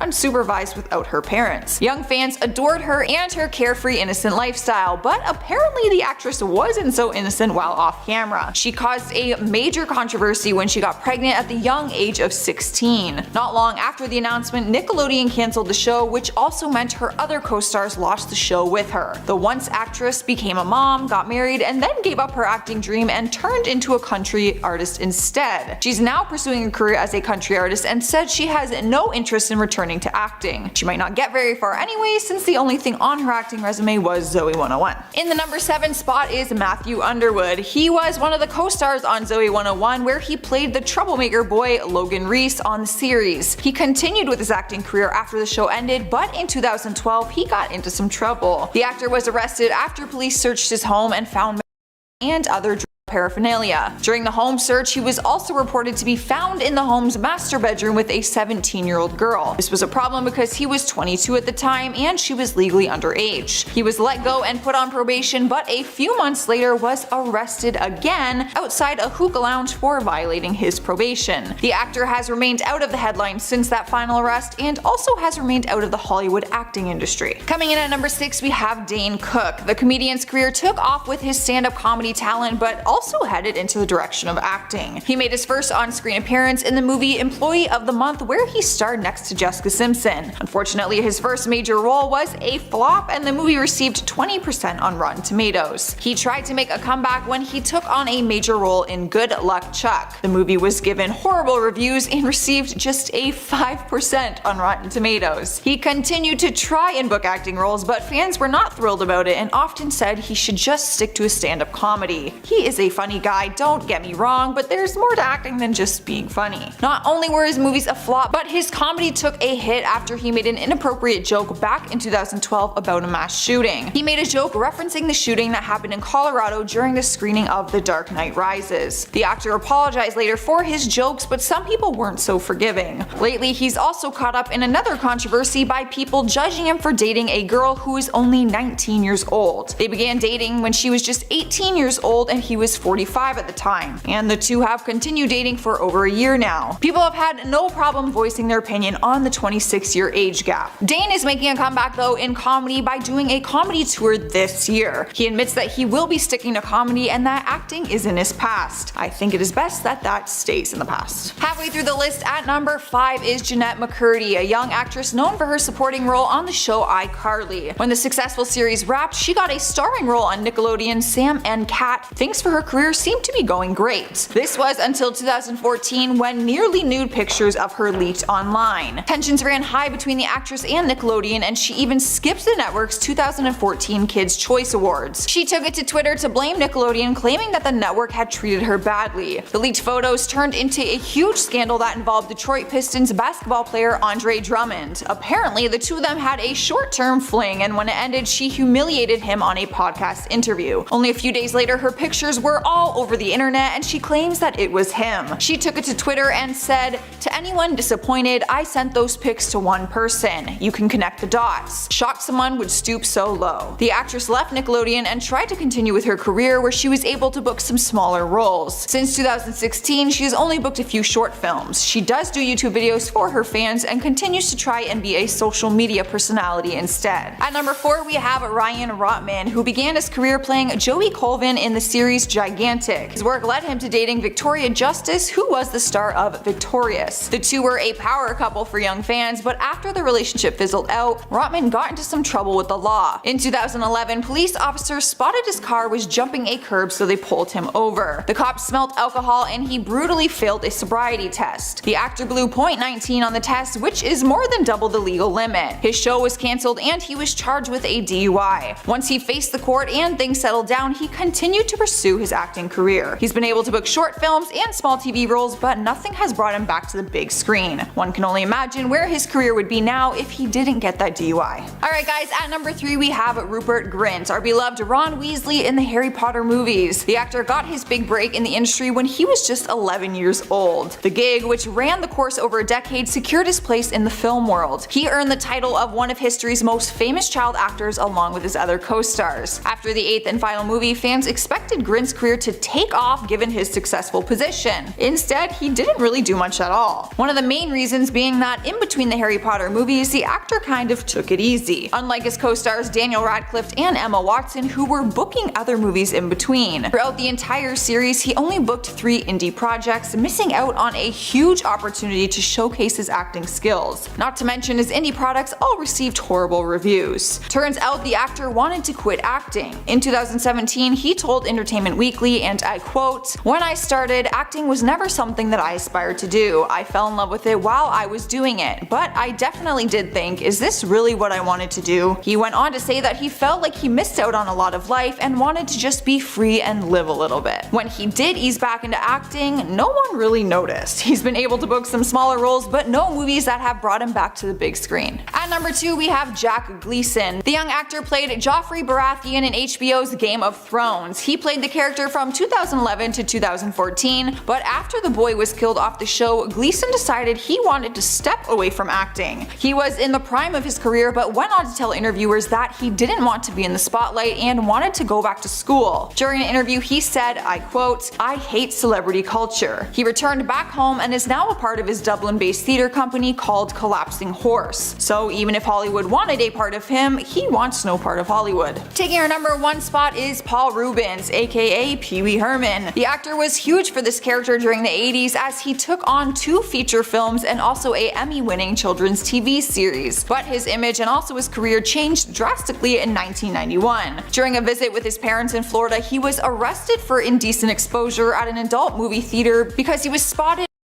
during the movie. He was 38 years old at the time and pleaded no contest and agreed to take part in a new campaign to avoid a trial on the misdemeanor charge. After the scandal, Pee-wee toys were pulled from shelves across the nation and Rubens hid from the public eye, pretty much disappearing for the remainder of the 90s. He attempted a comeback, but more charges of sexual nature were brought against him, this time relating to officers seized thousands of items from a collection of vintage gay erotica and also faced claims of owning sexual images of. It took yet another decade for him to come back to Hollywood, which he did in 2016's Netflix film Pee-wee's Big Holiday. He did receive some positive responses from fans, but also received a lot of negative as they didn't agree with the decision to bring him back. There's really no way he will ever make his mark in the industry again. Jennifer Stone is known for her role as the fashion icon Harper Finkel on Wizards of Waverly Place. She was my hero growing up, but now she's a hero for very different reasons. She ended up going back to school to get her nursing degree and worked as a nurse on the front lines of the COVID-19 pandemic. Stone earned her Associate of Science in Nursing degree from Glendale Community College, but that's not all. She also attended Azusa Pacific University and earned her Bachelor of Science in Nursing. A large reason as to why the young actress had left Hollywood was likely due to the fact that she was diagnosed with latent autoimmune diabetes in adults, or LADA, in 2013. She ended up studying what she did in school so she could better understand her disease. During the pandemic, the actress and nurse would regularly share updates on her social media about what working in a hospital mid-pandemic is like. More recently, Stone has stepped back into the spotlight with the podcast created by her and former Wizards co-star David DeLuise. It's called Wizards of Waverly Pod, and they are just rewatching the show and bringing on guests and telling fun stories about what it was like filming, because for anyone who watched, some of those episodes had some truly odd costumes and major stars grace the screen.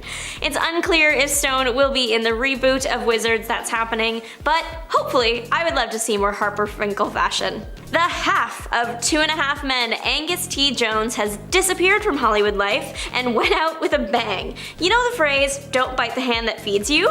He did exactly that before dropping out of Hollywood. Jones starred as young Jake Harper in the popular sitcom 2.5 Men. Popular isn't even a strong enough word. The show was a massive hit, with the stars all making hundreds of thousands of dollars per episode. It's reported that Jones was making around $200,000 to $300,000 per episode. But it seems the young actor did not agree with everything he was being paid to do and what messages the show was putting out. In 2012, Jones was making headlines for all the wrong reasons. He had filmed a YouTube video in which he begged people to stop watching the show. The reason he made the video was because he had joined a Christian church. The video includes quotes like, "I'm on 2.5 Men and I don't want to be on it. Please stop watching it and filling your head with filth," and "I don't want to be contributing to Satan's plan. You cannot be a true God-fearing person and be on a television show like that." This appeared to not be taken very well by certain parties because the actor later spoke to TMZ and essentially took back a lot of his words, saying, "While I cannot address everything that has been said or right every misstatement or misunderstanding, there is one thing I want to make clear. Without qualification, I am grateful to and have the highest regard and respect for all of the wonderful people on 2.5 Men." He has returned to Hollywood a couple times over the years, but never in any major roles.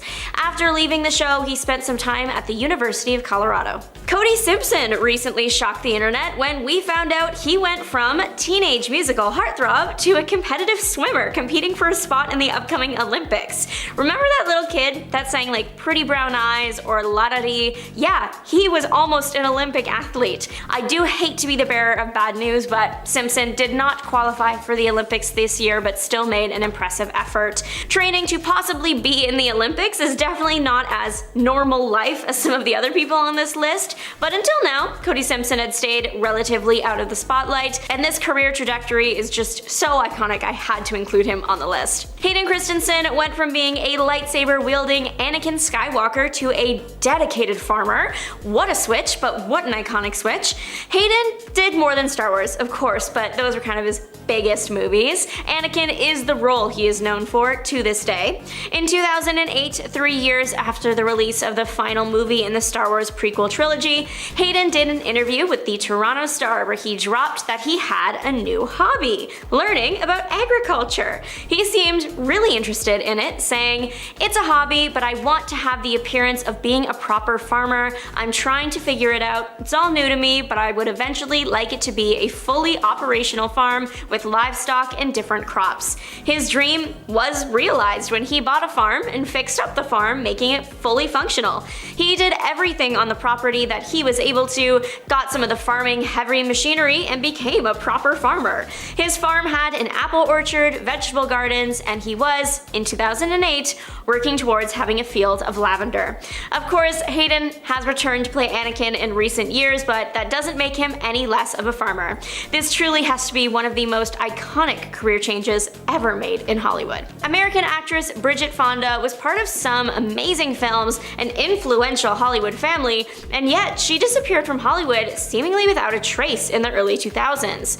Unfortunately, the reason for her departure is not a happy one. She was involved in a car accident on a rainy highway. Her car lost control of itself. Luckily, though the crash was severe, she walked away with non-life-threatening injuries. The crash isn't the only reason she left Hollywood though. She also wanted to retire so she could start a family, which is a much happier reason. Fonda married Danny Elfman in 2003, and the pair have been together ever since.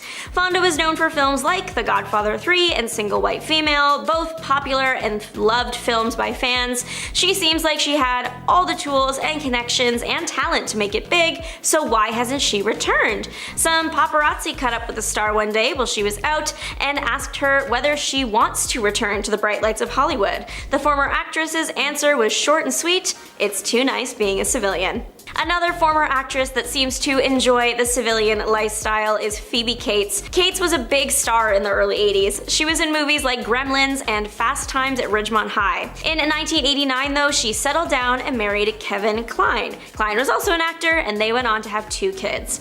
Cates decided it would be in the best interest of her family if she were to put her career on hold, focus on raising her kids, and then maybe coming back in the future.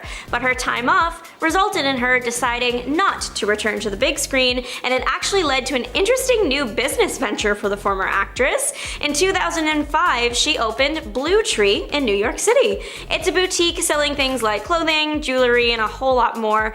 About opening the store, Kate said her dream was to have it be like a general store, but according to her. She wanted surprises at every turn in the store and for the items inside to be carefully chosen, but also there's no rules as to what can be brought in. The boutique is still actually open and has an active website if you are looking to do some shopping. Teddy Dunn is an actor turned lawyer. Dunn's acting career featured TV shows like Veronica Mars, in which he played Duncan Kane, as well as some guest appearances on Gilmore Girls and Grey's Anatomy, so some pretty big shows on his resume, but Hollywood was not where he stayed. Instead, Dunn ended up working in law. His impressive law career features past jobs working as a law clerk to New Jersey Federal District Judge William J. Martini, as well as being a litigation associate, the office of the Attorney General of Massachusetts, and a legal intern for the International Criminal Tribunal for the former Yugoslavia. Pretty different than the set of Gilmore Girls, I would imagine. Currently, Dunn is working as an assistant United States attorney at the District of Columbia United States Attorney's Office. If they ever do a remake of Legally Blonde, I want Teddy as Elle Woods and just nobody says anything. Other than like the stresses that must come with being a legal professional, Dunn lives a quiet life. He was married in 2017, had a son in 2019. Beloved 80s star Rick Moranis immortalized himself in people's minds with hits like Honey, I Shrunk the Kids and Ghostbusters and Little Shop of Horrors, something for every kind of person to watch.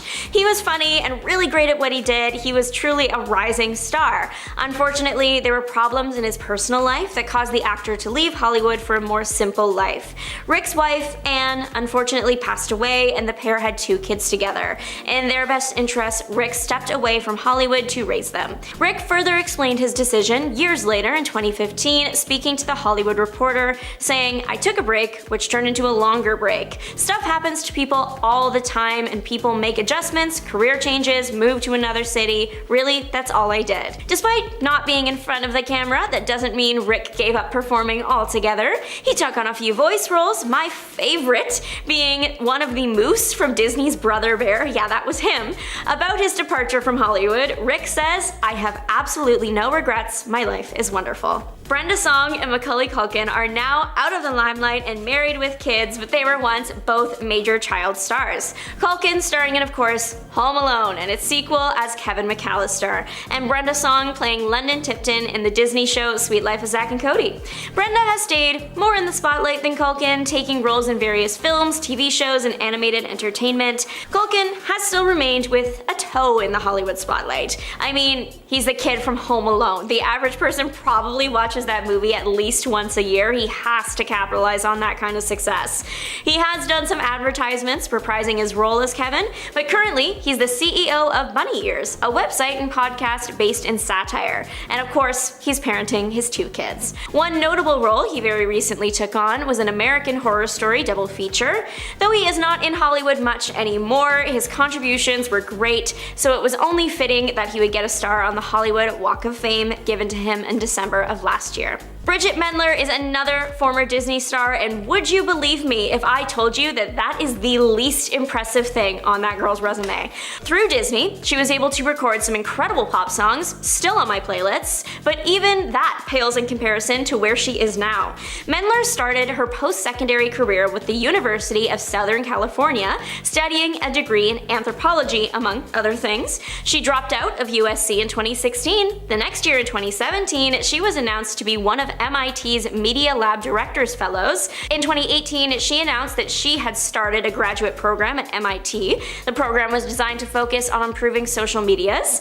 In 2019, Mendler was enrolled in some classes at Harvard Law, eventually earning a JD. What, like it's hard? In 2020, she completed a Master's of Science in Media Arts and Sciences at MIT, later working towards her PhD, and all of this has culminated in her now co-founding Northwood Space, a satellite data startup. Her disappearance from Hollywood has certainly resulted in an incredible life story, and you know what? If she comes back, I would love to see a documentary or something about her life. Justin Baldoni. Blake Lively is trying to get Justin Baldoni canceled from Hollywood. Lively's lawsuit. In her lawsuit, Lively alleges inappropriate harassment, the creation of a hostile work environment, and retaliation against her for complaining about Baldoni's behavior. Justin Baldoni's counter-lawsuit. Baldoni has filed a countersuit against Lively, accusing her and the New York Times of a smear campaign against him. Right now, Justin Baldoni is suing the New York Times for $250 million. He has accused the New York Times of relying almost entirely on Blake's unverified and self-serving narrative and purposefully omitting evidence from its article that allegedly contradicted Blake's claims. Blake Lively is about to face a lawsuit from Justin Baldoni. Justin Baldoni lawyers said in a statement that they plan to release every text message between them. The legal team also had this to say: "We want the truth to be out there. We want the documents to be out there. We want people to make their determination based on receipts." There have already been leaked text messages to the media. One alleged text exchange highlighted in Lively's complaint involves a conversation between Baldoni's publicists. One publicist states, "He wants to feel like she can be buried." Another responds, "Of course," while acknowledging the potential risk. "We can't write, we will destroy her." Imagine if a document saying all the things that he wants ends up in the wrong hands. You know we can bury anyone. Lizzo. Hollywood hates her. Even her own fans are having a tough time liking her after a ton of allegations came out about her. Let's talk about the harassment lawsuit. Former dancers have filed a lawsuit against Lizzo and her production company, alleging inappropriate harassment, religious discrimination, and a hostile work environment. One of Lizzo's dancers had this to say: "Everything she's done for Black women, for curvy people in general, for the queer community, bringing power to all those communities, it just feels like a waste." Lizzo's career was very short-lived. Let's move on, Jonah Hill. Strong baby incident. A leaked private conversation with an ex-girlfriend revealed condescending and controlling language towards her. Verbal altercation with a paparazzo. In 2014, Hill was involved in a heated exchange with a photographer, during which he used strong language. Public outbursts. He has a history of public confrontations, including with paparazzi. Hollywood doesn't want this type of person representing them, which is why he has been very limited to what movies he is in. Jonathan Majors, he was supposed to be the new face of Marvel, but instead he was sentenced. Because of all the charges Jonathan Majors received, he was dropped from all of his projects. Here is a quick timeline of Jonathan Majors' arrests and charges. March 26, 2023. Jonathan Majors is charged with assault and harassment. Jonathan Majors' U.S. Army recruitment ads were paused because of this. On April 18, 2023, Jonathan Majors' public relations company parted ways with him. A day later, multiple abuse victims of Jonathan Majors came forward. A few months after that, there was a domestic violence complaint. During this time, Marvel was filming the Loki Season 2 that he played in. Soon after Marvel dropped him and all of his roles, there would be no reason for Marvel or Hollywood to ever work with Jonathan Majors again. Kirk Cameron, a child prodigy, made his Hollywood debut at an early age, starring in various TV shows and films. Renowned for his 7-season portrayal of Mike Seaver on the sitcom Growing Pains, he also made notable appearances in films like Father, Like Son, and Listen to Me. However, Cameron today is less recognized for his acting credentials and is more associated with his extreme Christian ideologies. His persistent public discussions about his religious beliefs, including his views on homosexuality, have largely led to his exclusion from Hollywood. Irrespective of whether he's participating in TV interviews or using social media, Cameron persistently shares his religious beliefs and views. Kirk's early success in Hollywood was undeniable, with his talent and charisma making him a household name at a young age. However, as he grew older, his focus shifted from acting to spreading his religious beliefs. And despite the backlash and criticism, Cameron remains steadfast in sharing his faith with others. But Cameron's commitment to his religious beliefs has not only affected his career in Hollywood, but also his personal relationships. He's married to actress Chelsea Noble, who shares similar beliefs as him, and they have 6 children together.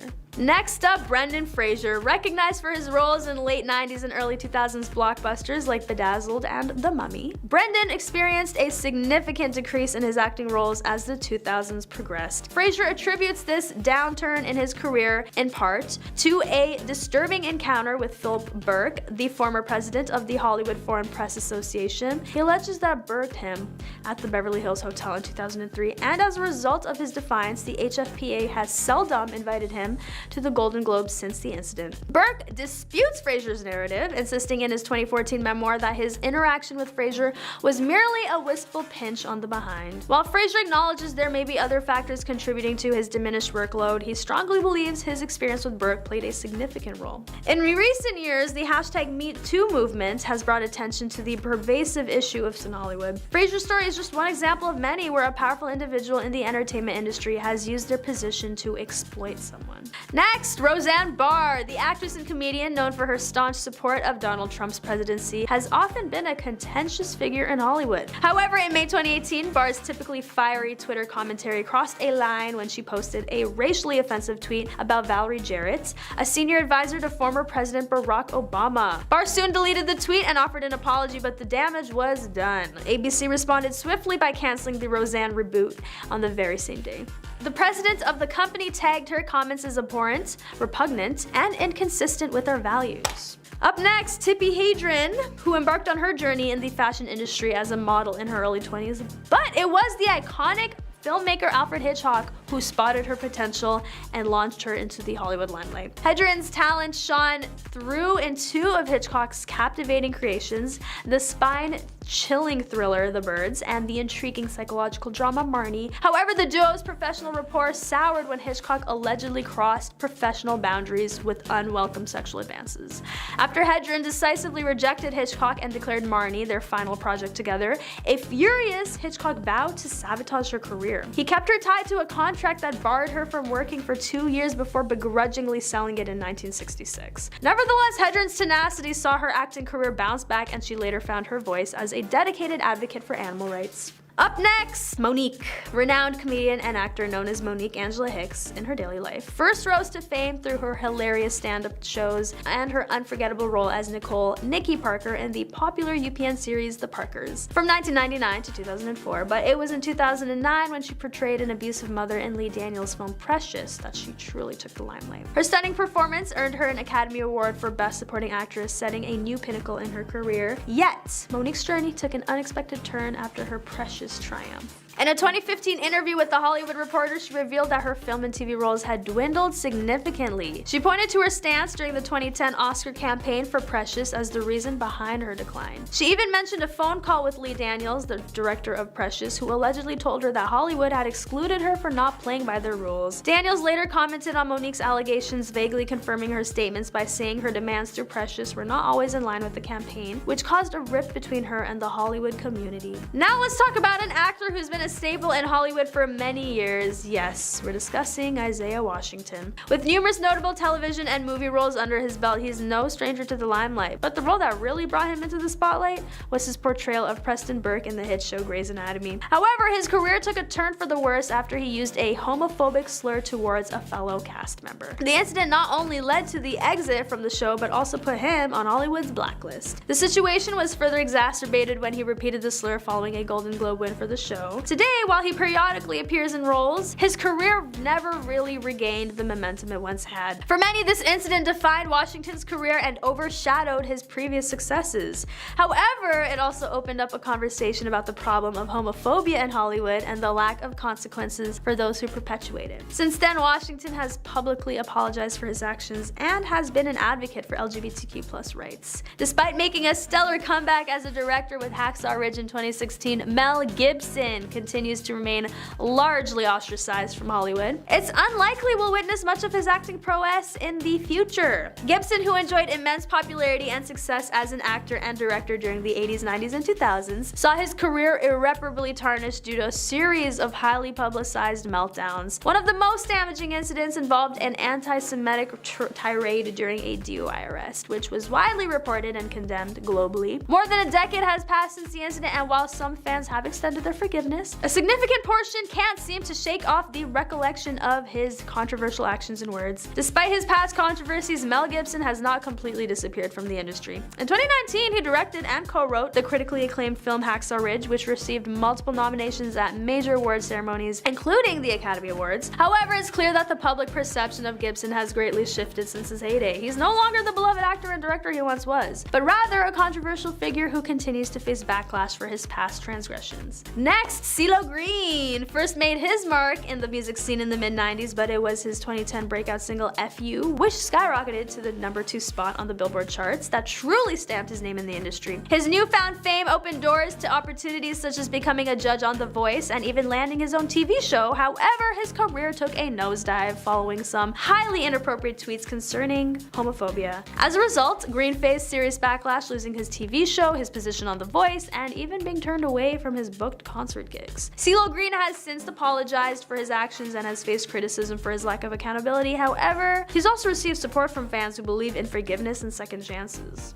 Now let's talk about public meltdowns, and who better to discuss than Charlie Sheen. This man, once a gifted actor and among the highest paid TV stars worldwide, is now largely known for his drug-fueled, very public meltdown a few years ago. Anyone remember #winning and Tiger Blood? He was kicked off 2.5 Men, where he was making nearly $2 million per episode. Many saw him as someone who'd clearly gone off the deep end after years of alcohol, and although he has done a bit of work since then, most organizations steer clear from Sheen and his outlandish behavior. Charlie Sheen's public meltdown is a prime example of how one's personal life can have a major impact on their professional career. Despite being incredibly talented and successful in his field, Sheen's actions outside of work ultimately led to his downfall. And last on our countdown, only about 10 years ago, Vince Vaughn was one of Hollywood's busiest actors, with a flourishing career. His quick wit and charisma made him a fan favorite, especially in numerous iconic comedies. However, his presence in Hollywood seems to have dwindled recently, suggesting that his prime time as an actor might be behind him. His overlooked status is subtle and seems to stem from his limited acting range and his political ideologies. Although conservatism isn't inherently problematic, advocating for guns in all schools as a countermeasure to mass shootings can make studios hesitant. His ability to shine has also been restricted to comedic roles, often in tandem with Owen Wilson, as evidenced by his stint on HBO's True Detective. First up, James Corden. The talk show host was banned from Balthazar, a popular New York City restaurant, for his alleged mistreatment of the staff that worked there. The restaurant's owner publicly called him out for his rude behavior, describing him as like the most horrific customer in the restaurant's history. He explained in an Instagram post that on one occasion, Corden was very nasty to the staff. After he found a hair in his food, and that on another occasion he flipped out on the server when they messed up his wife's order. The hair in the food moment, yeah, gross. Basically what happened was that Corden showed a hair to the manager after his meal. He allegedly demanded free drinks and threatened to write a bad Yelp review. Corden was also angry when his wife was served an omelet with egg white in it, and then again when it was remade with home fries instead of a salad. The internet, of course, had a field day with this one, and the ban was later rescinded after Corden actually apologized. Corden admitted to being ungrateful to a server, and he called the ban silly and said he still doesn't feel like he did anything too wrong. He also addressed the incident on The Late Late Show. He said, as some of you may have seen last week, there were stories about me being banned from a restaurant. He explained that after the owner took to Instagram to share the incident, he thought about doing so himself, but decided to have a more British approach to it all and kept calm and carried on. He continued to say, but as my dad pointed out to me, he said, son, well, you did complain, so you might need to explain. Look, when you make a mistake, you've got to take responsibility. He followed that by explaining his recollection of the events that night and said he has a deep love for that restaurant and that his wife apparently just has a really bad allergy, and considering the servers got the order wrong like 3 times, that he was frustrated. He said his comments were meant to be sarcastic, but they were rude and he regretted it deeply. He said the managers were actually quite lovely about everything and even brought some champagne to the table. The incident highlighted the scrutiny celebrities face regarding their behavior in public. Hugh Grant is next. In Paul King's Paddington 2, Hugh Grant played an egocentric actor named Phoenix Buchanan, a greedy villain given to flights of narcissism. Given what Jon Stewart has said about Grant, it might not have been a stretch for him to play such a character. Grant had a bad reputation and has been taken to task by the press several times in the past for losing his temper on set. Most recently, Grant was actually reported to have yelled very harshly at a woman on the set of Dungeons and Dragons. He assumed that the woman was,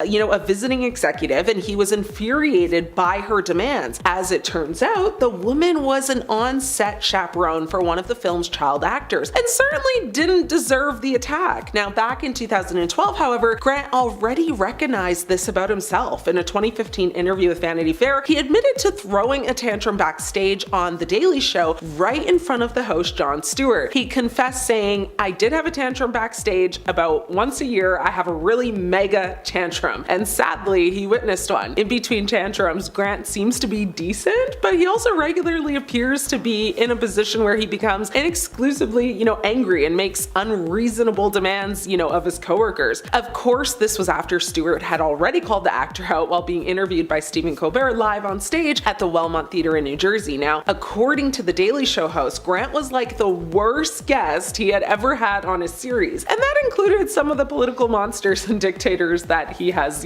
deliberately hosted. Miley Cyrus is banned from performing in the Dominican Republic. The Dominican Republic Government Commission that oversees public performances banned a concert by Miley Cyrus on morality grounds. The commission said in a statement that it took the action because Cyrus often, undertakes acts that go against morals and customs, which are punishable by Dominican law. Some critics have declared Cyrus's on-stage antics, including twerking and, doing other stuff, as vulgar. Now, Miley Cyrus's twerking has been deemed too offensive for the Dominican Republic government. The singer's Bangers World Tour, sees her actually wearing like a cannabis pattern leotard. Cyrus has also previously, smoked cannabis on stage, which is an illegal act in the Dominican Republic. So in the past, the commission has banned songs it considered vulgar from the country's airwaves. A representative for Cyrus did not immediately respond to a request for comment, and concert, organizers in the Dominican Republic didn't comment on the ban either. Madonna is up. The Alamo Drafthouse movie theater chain has banned Madonna from its theaters after reports that the Queen of Pop was texting during a New York Film Festival screening of 12 Years a Slave. Her Majesty attended the festival screening of Fox Searchlight's Oscar hopeful, posing for photos with director Steve McQueen. Now, during the film though, she was reportedly texting and lashed out at a fellow audience member who tried to get her to stop. According to several outlets, film critic Charles Taylor shared the following story from an audience member at that screening. It said, tonight at the New York Film Festival premiere of 12 Years a Slave, I sat behind the unholy trifecta of Jason Ritter, Jay Alexander from America's Next Top Model, and Michael K. Williams from The Wire. Plus, a very mysterious blonde in black lace gloves who wouldn't stop texting on her BlackBerry throughout the first half half of the movie. Eventually, a woman next to me tapped her on the shoulder and told her to put her phone away. The blonde hissed back, "It's for business, enslavers." I turned to the shoulder tapper and loudly said thanks and gave her a thumbs up. The rest of the movie, I kept thinking about how I wanted to tell the blonde what a disgrace she was. During the standing ovation, the blonde ducked out and Jason Ritter turned around to make commiserating eye contact as Jay Alexander asked, "Who was that?" Jason then looked down at the floor. His eyes got wide and he picked up an envelope and it showed it to us, Jay, and it said 2 screening tickets, Madonna. And sure enough, we looked to the side of the theater and standing against the wall in black lace gloves was Madonna, the worst person in America. The Draft House chain has had a strict no talking and no texting policy and will eject,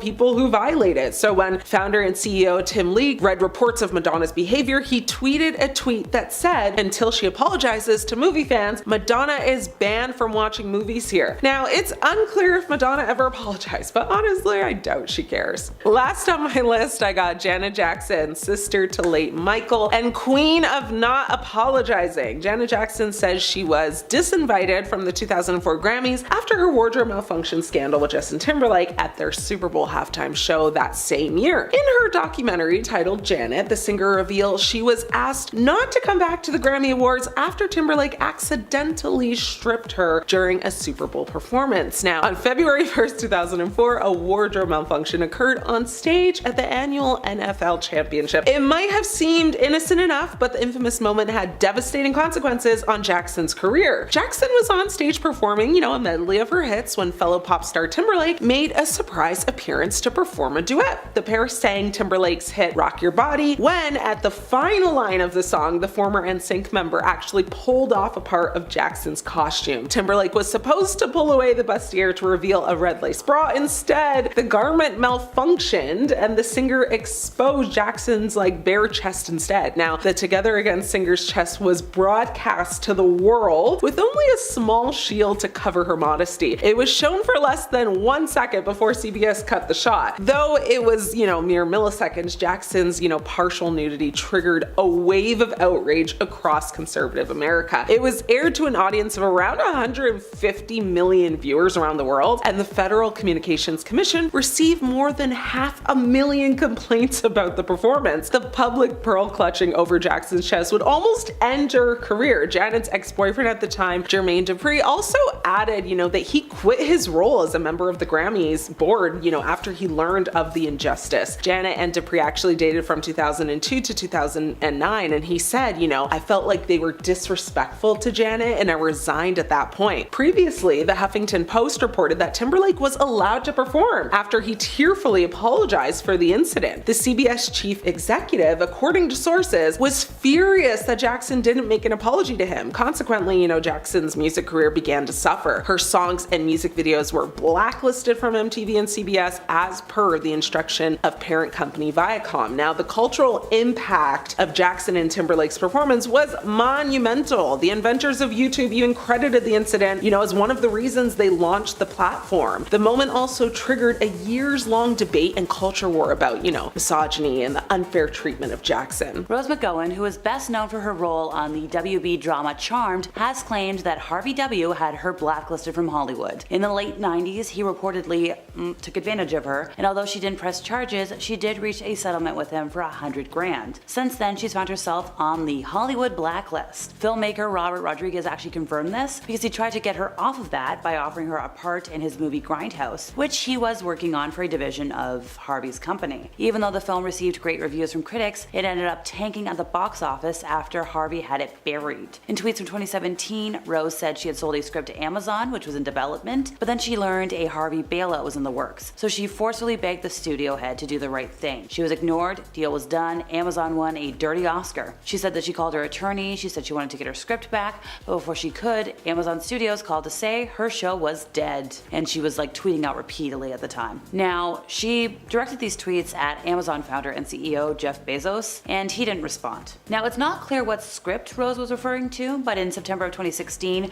she did tell an audience at a film festival in Brooklyn that she sold her show to Amazon, that she wrote and would direct. She didn't reveal the subject matter, but she previously talked about her desire to make a show about her early experiences in living in a cult. Her family fled from one in 1980, and I I, for one, would like to see that. In 2013, Corey Feldman went on The View to talk about how the Predator numbers are larger than anybody knows and include a ring reaching up into the Hollywood elite that's been shielded for years by the establishment. Barbara Walters looked at him with disbelief, hands clasped across her stomach, and snarled, "You're damaging an entire industry," as if to say that Hollywood itself was more valuable than wrecking lives. In a lengthy statement posted to Twitter, Charisma Carpenter detailed how Joss Whedon allegedly mistreated her during her time on both of his hit shows that she worked on, Buffy and Angel. Carpenter wrote that after nearly 2 decades of staying quiet and making excuses for traumatizing events, she finally had the courage to call out Joss Whedon for using his power in a bad way on numerous occasions. Following Charisma's allegations, which included claims that Whedon continuously made passive-aggressive threats to fire her, called her fat when she was 4 months pregnant, pitted cast members against one another, and unceremoniously fired her after accusing her of sabotaging the show, several of her Buffy and Angel castmates shared their thoughts on the situation and messages of support. Sarah Michelle Gellar, who played Buffy on Buffy, said that while I am proud to have my name associated with Buffy Summers, I don't want to be forever associated with the name Joss Whedon. I stand with all survivors and am proud of them for speaking out. James Marsters, who played Spike, mentioned that while he will always be honored to have played the character, the Buffy set was not without challenges. He does not support harm of any kind, and he was heartbroken to learn of the experiences of some of the cast. He sent his love and support to everybody. So there was a lot of suspicions about the casting couch as a term used to characterize stars who are handed roles in exchange for favors long before the Harvey story broke. Megan Fox was one who spoke out. She spoke with GQ and laid out the cold hard facts, putting the rumors to rest. The actress stated that she would be honored to meet Hollywood legends and that she would be overjoyed by prospects, and then when she arrived, she would find out that meetings would be just a ruse. Many males in the profession were able to get away with sleeping with a lot of women, but she wasn't one of them. She was like, absolutely not, and that didn't help her career. Film critics and historians mentioned like, hey, does this ring a bell? Because over the years in Hollywood, the risks for a lot of folks were kind of high if you didn't follow the leader. Fall in line. Vanessa Marquez had a recurring role on the hospital drama ER during the 90s, playing nurse Wendy Goldman, and alleged that George Clooney helped blacklist her after she spoke up about the harassment that was occurring on the set of the hit show. Now, Clooney has since denied the allegations, saying he had nothing to do with casting, he was an actor and only an actor. If she was told he was involved in any decision about her career, then she was lied to. The fact that he couldn't affect her career is only surpassed by the fact that he wouldn't have. Now, following her stint on ER, Vanessa hasn't really had a lot of work. Sadly. Tara Subkoff was an up-and-coming actress in the 90s. She had roles in movies like As Good as It Gets, All Over Me, The Last Days of Disco. She was up for a part in one of Harvey's movies when he offered her the role at a premiere after a party, and then he hit on her. Well, according to her, after she rejected his advances, she found herself on the Hollywood block list. She was the subject of false gossip, labeled difficult to work with, and by that I mean like too difficult to work with. She said it became impossible for her to get work as an actress after that, so then she had to start a new career path, and yeah. Poor thing. Harvey, once again, had Mira Sorvino's career derailed after she rejected his advances. She mentioned to Ronan Farrow that she had rejected him on several occasions and had even reported his harassment to a female employee at Miramax, and had then noticed that her career was starting to suffer. She mentioned like there may have been other factors, but she definitely felt iced out and that her rejection of Harvey had something to do with it. In December of 2017, director Peter Jackson came forward and admitted that Harvey had badmouthed Sorvino to him, telling him that she was a nightmare to work with and he should avoid her at all costs. Seeing a pattern here today. Tippi Hedren was Alfred Hitchcock's most iconic leading lady. Under his direction, she went from being a model to a respected actress. Unfortunately, he wanted a little more than to just direct her on screen. He was reportedly quite obsessed with her and made a number of unwanted advances, which she rejected. She said, "He stared at me and simply said, as if it was the most natural thing in the world, that from this time on, he expected me to make myself available in that nature and accessible to him, however and whenever and wherever he wanted." Now, when Tippi tried to get out of her contract with Hitchcock, he threatened to ruin her career, and then he followed through with his threat. Because he had her under contract, he was able to keep her on the payroll without actually employing her. He made sure to turn down any film offers that came in from other studios. Now, looking back at it, she actually has a pretty good attitude about the situation. She mentioned that he ruined her career, but he didn't ruin her life. That time of her life was over. She still admires him for his work, but not as a person. After Clint Eastwood dumped Sandra Locke back in 1989, she found herself blacklisted by all of Hollywood's major studios, and this lasted for like a decade. Before the breakup, she had quite the career. She had an Oscar nomination under her belt, she had starred in 6 films of his, she was a budding director, but her breakup with the legendary director was very messy. She arrived home one day to find that he had changed the locks on their shared home and had put her stuff in storage. In response, she filed a palimony suit against him. In 1990, they were able to reach an agreement. Eastwood actually set up a development/directing pact for her at Warner Brothers in exchange for her dropping the suit. But 5 years later, they're back in court. She alleged that he had compensated Warner Brothers to keep her out of work because they had rejected all of the 30 projects that she had proposed and didn't give her any of their in-house projects. When he realized the jury was going to side with Locke, he settled with her for an undisclosed amount. But her career was not magically resurrected. However, it did send out a message in Hollywood that powerful people can and will take advantage of their power, but in this case, we win. Being wrongfully touched is a problem for a lot of folks in Hollywood, be it man, woman, no matter what your gender is. A sad example of this is Brendan Fraser, who claimed in 2018 that at a public event, he went to shake the hand of the Hollywood Foreign Press Association president, or HFPA, Philip Burke, but instead Burke grabbed Fraser's behind. Now Burke has described this account as a total fabrication, but then, in his 2014 memoir, he admitted to having groped him in jest. Sadly, when you combine this harm, Brendan's divorce at the time, and the death of his mother, it kind of launched him sadly into a depression that, combined with his health problems, led to a break in his career. He had completely turned away from the spotlight, but then he bravely and publicly shamed Burke for the indecency. Sadly, for quite a while after that, Brendan's work phone stopped ringing. But now he's back, and we'd love to see it. Blake Lively and Justin Bologna are boycotting the Golden Globes this year to try and avoid being made fun of by Nikki Glazer, who will be the first solo female host of the Golden Globes. This also included Ryan Reynolds. He will not be attending the award show, even though he is eligible to win an award. There might be a lot of winners of the Golden Globes who are not in attendance.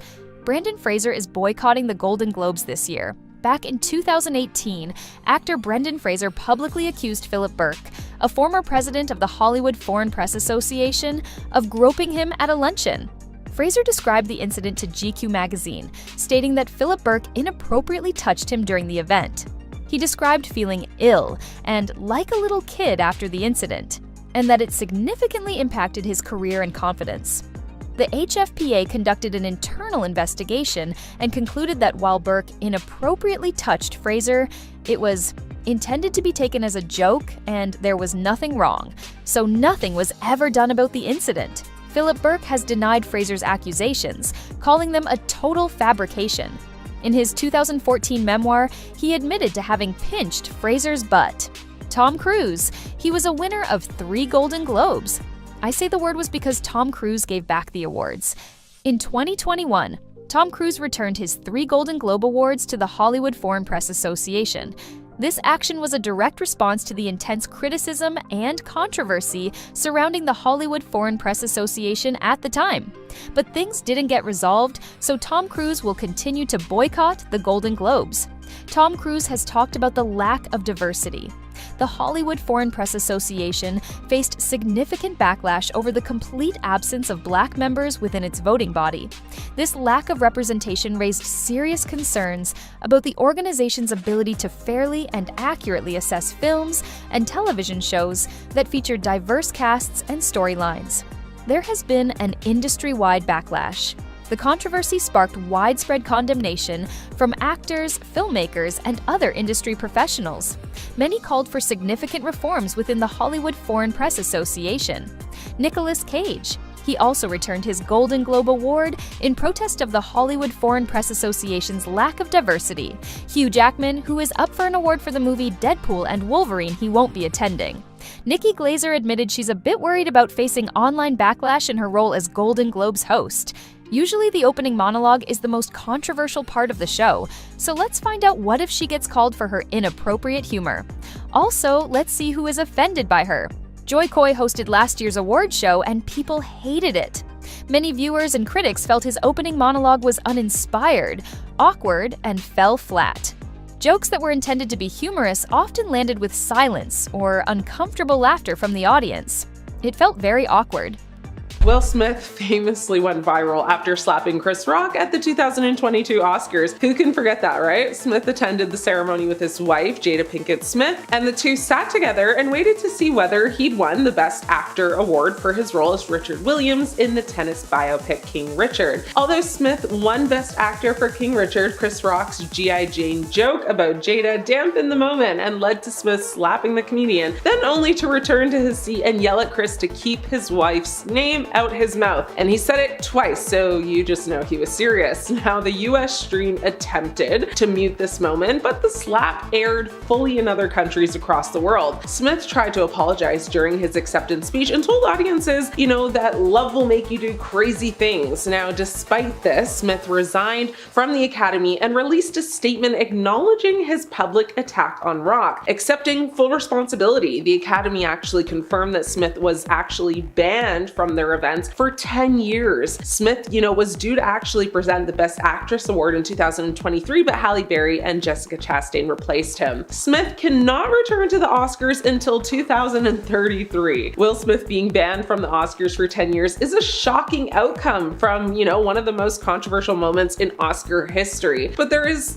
some question about how much the ban will actually hold up over the next 2 decades. While there are a lot of critics who have spoken out against Smith's behavior at the Oscars, it would be ridiculous to suggest that he is in the same category as criminally convicted people like those of whom we do not speak of, but they rhyme with Marby Mimebeam and Smil Smosby. Now, it is quite clear those people will never have a career in Hollywood ever again, even if they don't end up serving, long prison sentences. However, in the case of Smith, Hollywood has already begun to embrace him once again. There was some question about, how the fallout of the infamous slap would affect Smith's career, but the box office success of Bad Boys 4 helped establish his comeback. When more time passes and the incident fades a little more from memory, Smith could make a return to the Oscars before his ban ends, so we'll have to wait and see. But as for now, he will not be in attendance of this year's ceremony. Established actor Richard Gere, whose filmography has included titles such as An Officer and a Gentleman, Pretty Woman, First Night, and American Gigolo, was actually banned from the Academy in 1993. Gere was issued a 20-year ban after he gave a speech while he presented the award for Best Art Direction. As Gere addressed the audience, he decided to go off speech and he used his platform to discuss the issues in Tibet and called out the leader of the Chinese Communist Party at that time. Gere told viewers that they needed to allow people to live as free, independent people again. The Academy found his speech controversial and Richard Gere was banned from presenting at the Oscars and future ceremonies for 2 decades. However, the actor still attended as a guest in 2003 alongside his Chicago co-stars. Chicago received an incredible 13 Oscar nominations and won 5, which included Catherine Zeta-Jones for Best Supporting Actress and producer Martin Richards for Best Picture. Gere returned to the ceremony after his ban was lifted in 2013 to introduce the Best Song nominee, Everybody Needs a Best Friend, performance by Norah Jones from the TED soundtrack. Now, Richard Gere's, Oscar ban was technically lifted in 2013, but the actor hasn't made any appearances at the ceremony in the years since. However, this isn't too surprising because, considering Gere hasn't been in too many movies lately since then, so no shock there. Oliver Stone, the legendary director who's known for his provocative films like Platoon and Savages, but what you might not know is that Stone was banned from the Oscars after he got into a fight with a producer at the 1996 ceremony. Apparently, Stone had a few too many drinks and got into an argument with the producer who was working on one of his films. The argument escalated into a physical fight and Stone was escorted out of the ceremony by security. According to reports, Stone had been drinking very heavily throughout the evening and became increasingly agitated as the ceremony just went on. He eventually got into this argument with the producer who was working on one of the films, and the argument just escalated and things got a little physical and handsy. Now, Stone was escorted out of the ceremony by security and he was subsequently banned from attending the Oscars forever, so he will not be in attendance this year. Mel Gibson was banned from the Academy Awards. Gibson was banned from the Oscars back in 2010 after he made a series of anti-Semitic and racist remarks during a drunken tirade. According to Winona Ryder, she claimed in an interview that Gibson made homophobic and anti-Semitic jokes to her at a party back in the 90s. She said, "I remember like 15 years ago, I was at one of those big Hollywood parties and he was really drunk. I was with my friend who happens to be gay. He made a really horrible gay joke and somehow it came up that I was Jewish. He said something about oven dodgers, but I didn't get it." She added, "I never heard that before. It was just this weird moment. I was like, he's anti-Semitic and he's homophobic. No one believed me." A spokesperson for Gibson actually issued a statement denying her accusations that said that, and said that she lied about it over a decade ago when she talked to the press, and that she's lying about it now. Also, she lied about him trying to apologize to her back then, allegedly. He did reach out to her many years ago, apparently to confront her about her lies, and she refused to address it with him. Ryder issued a response to that, wishing Gibson well in the future. She said, "I believe in redemption and forgiveness and hope that Mr. Gibson has found a healthy way to deal with his demons, but I am not one of them. Around 1996, my friend Kevin Aucoin and I were on the receiving end of his hateful words." Ryder added, "It is a painful and vivid memory for me. Only by accepting responsibility for our behavior in this life can we make amends and truly respect each other, and I wish him well on this lifelong journey." Roman Polanski. Polish director Roman Polanski was also officially expelled from the Academy back in 2018, although he hadn't attended the ceremony in the decades before this. But in 1978, Polanski left the United States after pleading guilty to having essayed a minor. Although he had learned that the judge would likely offer him a plea bargain, Polanski fled and exiled himself to Europe. In the year following these events, Polanski continued his career in Europe despite further allegations against him being made. Now, during his career in the United States, Polanski received 5 Academy nominations, but actually only won once, which was Best Director for The Pianist. Although reports about him were public knowledge, Polanski received a standing ovation at the 2003 Academy Awards. Polanski did not accept his Oscar in person, so Harrison Ford actually took it and presented it to him 5 months later at the Deauville Film Festival in France. Now, despite the allegations, Polanski received Oscar nominations for The Pianist and Tess after his exile, but wasn't expelled from the Academy until the organization actually reflected on his actions decades later, so he will not be there. And Adam Kimmel. Cinematographer Adam Kimmel's filmography included movies like Never Let Me Go, Jesus' Son, and Lars and the Real Girl. Now, despite his busy career, which began in 1987 with the music video for Fairy Tale of New York by the Pogues and Kirsty MacColl, Hollywood was unaware that Kimmel was a registered offender. Kimmel's crimes happened before and after he joined the Academy's cinematography branch in 2007, and reports against him ranged from 2003 to 2010, and in 2020, Variety published an expose about Kimmel, which contained allegations that stated Kimmel essayed someone multiple times back in 2003. Now, Kimmel pleaded guilty in 2004 and was sentenced to 10 years of probation and listed on the essay offender registry. Now, in 2010, the same year that he worked on Never Let Me Go, he allegedly actually committed similar crimes against another minor. He was arrested for 4th-degree essay and failing to register as an offender in Connecticut. When the organization was asked why Kimmel was allowed to join in the first place, they replied that their membership was granted based on an honor system. Now, in 2021, the Academy officially expelled, Kimmel for his actions, so we will never see him in attendance, which is probably a good thing this year or future years to come. For those of you who may not know, Jada ran a talk show for roughly 5 years called Red Table Talk. Unless you were glued to Facebook Watch, you probably missed this one. In 2018, Jada invited her mother Adrienne Banfield Norris and daughter Willow Smith to join her in an open conversation spanning 3 generations of women. Unfortunately, the series tended to drift into too much information territory, discussing topics between family that really should not be discussed with family. Another rough part of the series was that Jada would often bring in celebrity guests to also discuss these topics, as well as confront any issues that there may have been between them. She even brought her husband Will on the air at one point to discuss the infidelity scandals that had plagued their entire relationship. One of the most uncomfortable interviews in the show's history, and that's saying something. It was decided in April of this year that Red Table Talk would be cancelled and removed from the platform.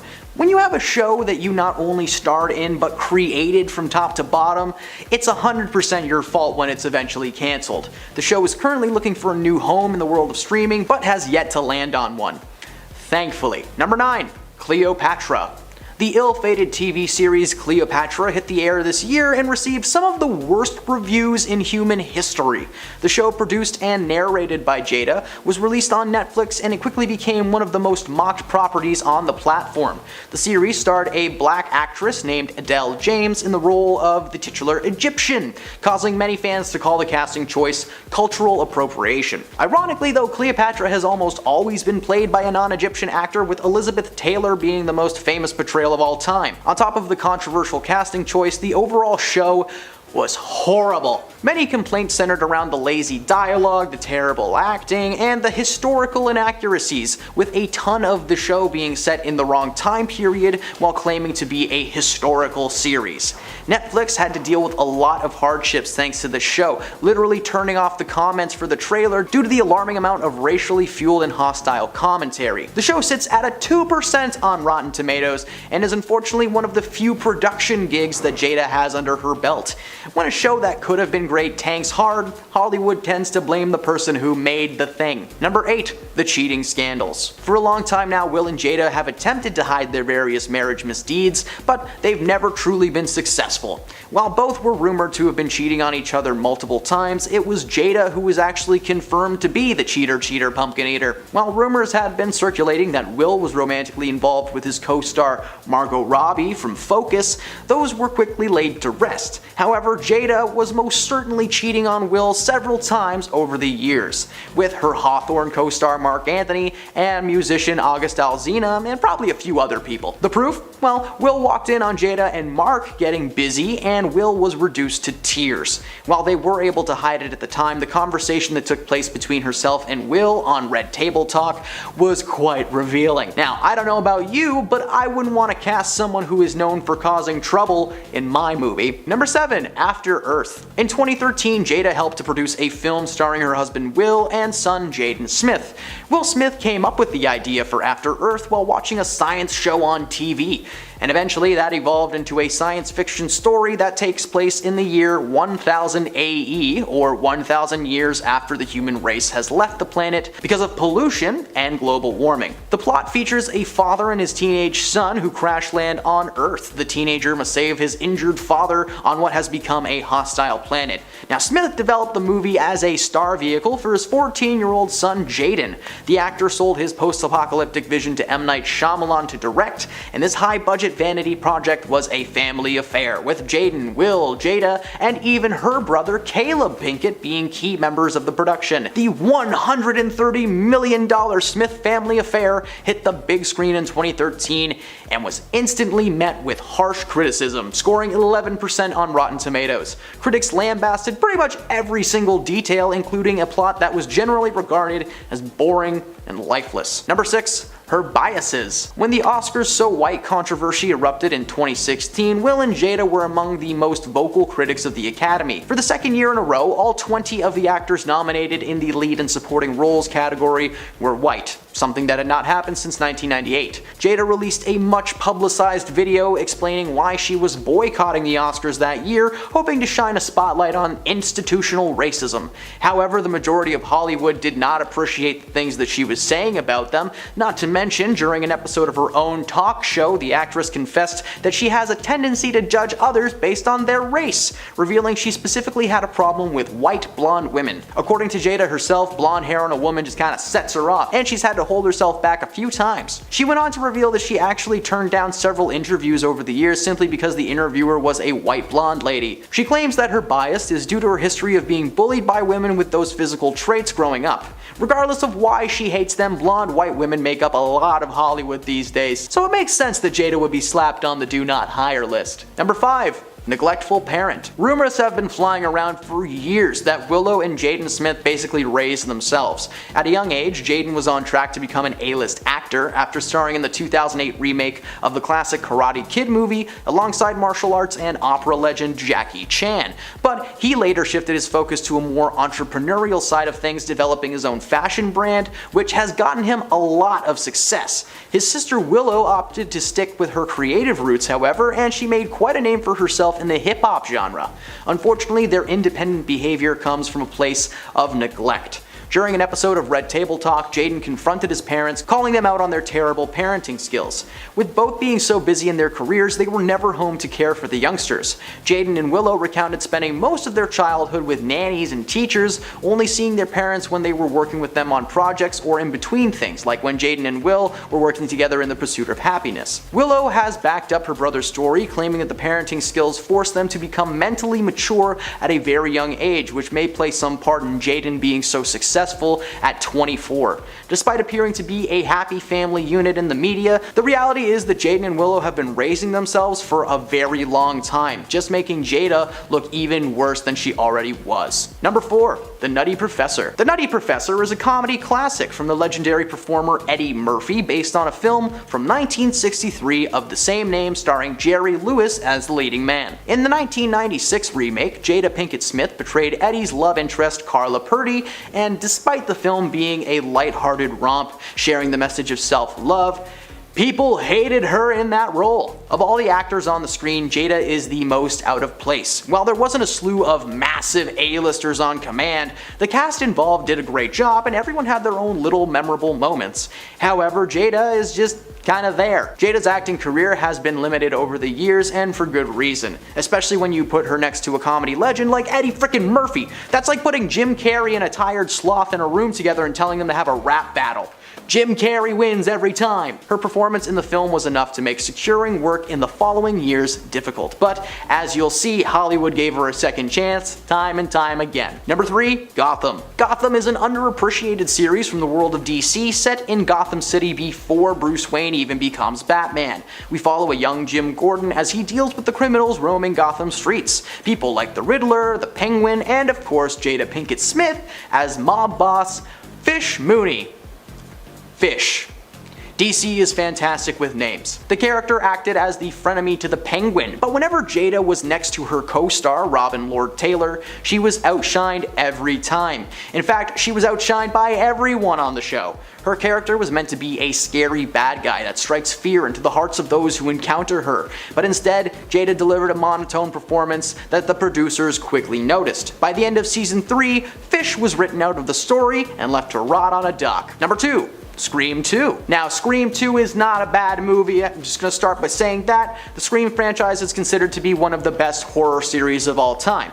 Ghostface is iconic, and so is Jada's only good scene in this movie, when she's taken out by Ghostface. In Scream 2, Jada Pinkett Smith plays one of the ill-fated teens, Maureen Evans. While this was actually one of her few decent performances over the years, spoiler alert, her character does not make it to the end of this movie. Oh wait, I already said that. Oops! She is taken out in a very graphic and public fashion. While watching the fictional Scream film in theaters, Jada cuddles up to who she thinks is her boyfriend, but it's actually just Ghostface in disguise. She gets repeatedly jabbed while the same thing is happening to a character on screen. While this was one of the better scenes in Scream's history, it was the only scene where Jada came across as a good actor. The argument can be made that most young actors just play themselves on screen, but sometimes it feels like Jada forgot that the cameras were even on. At number 1, she manipulates. Many things about Jada's personality made celebrities speculate that she may have a hidden evil personality deep inside of her. Well, the Oscar ceremony that took place in 2022 kind of proved that she has a silver tongue. After host Chris Rock made a joke about Jada's balding head, Will Smith initially laughed, but then he looks at Jada, who's seen rolling her eyes and giving him a look of disappointment. The look was enough to force Will's smile away and cause him to do a complete 180, taking the stage to defend his wife. Jada is 100% the reason that situation took place, despite claiming that she can't make Will do anything. She does have the power to say, hey honey, I'm okay, you can leave Chris Rock alone. Instead, she just kind of sat back, watched, and laughed maniacally, so the only thing she's gonna be acting in anytime soon is a therapist's office.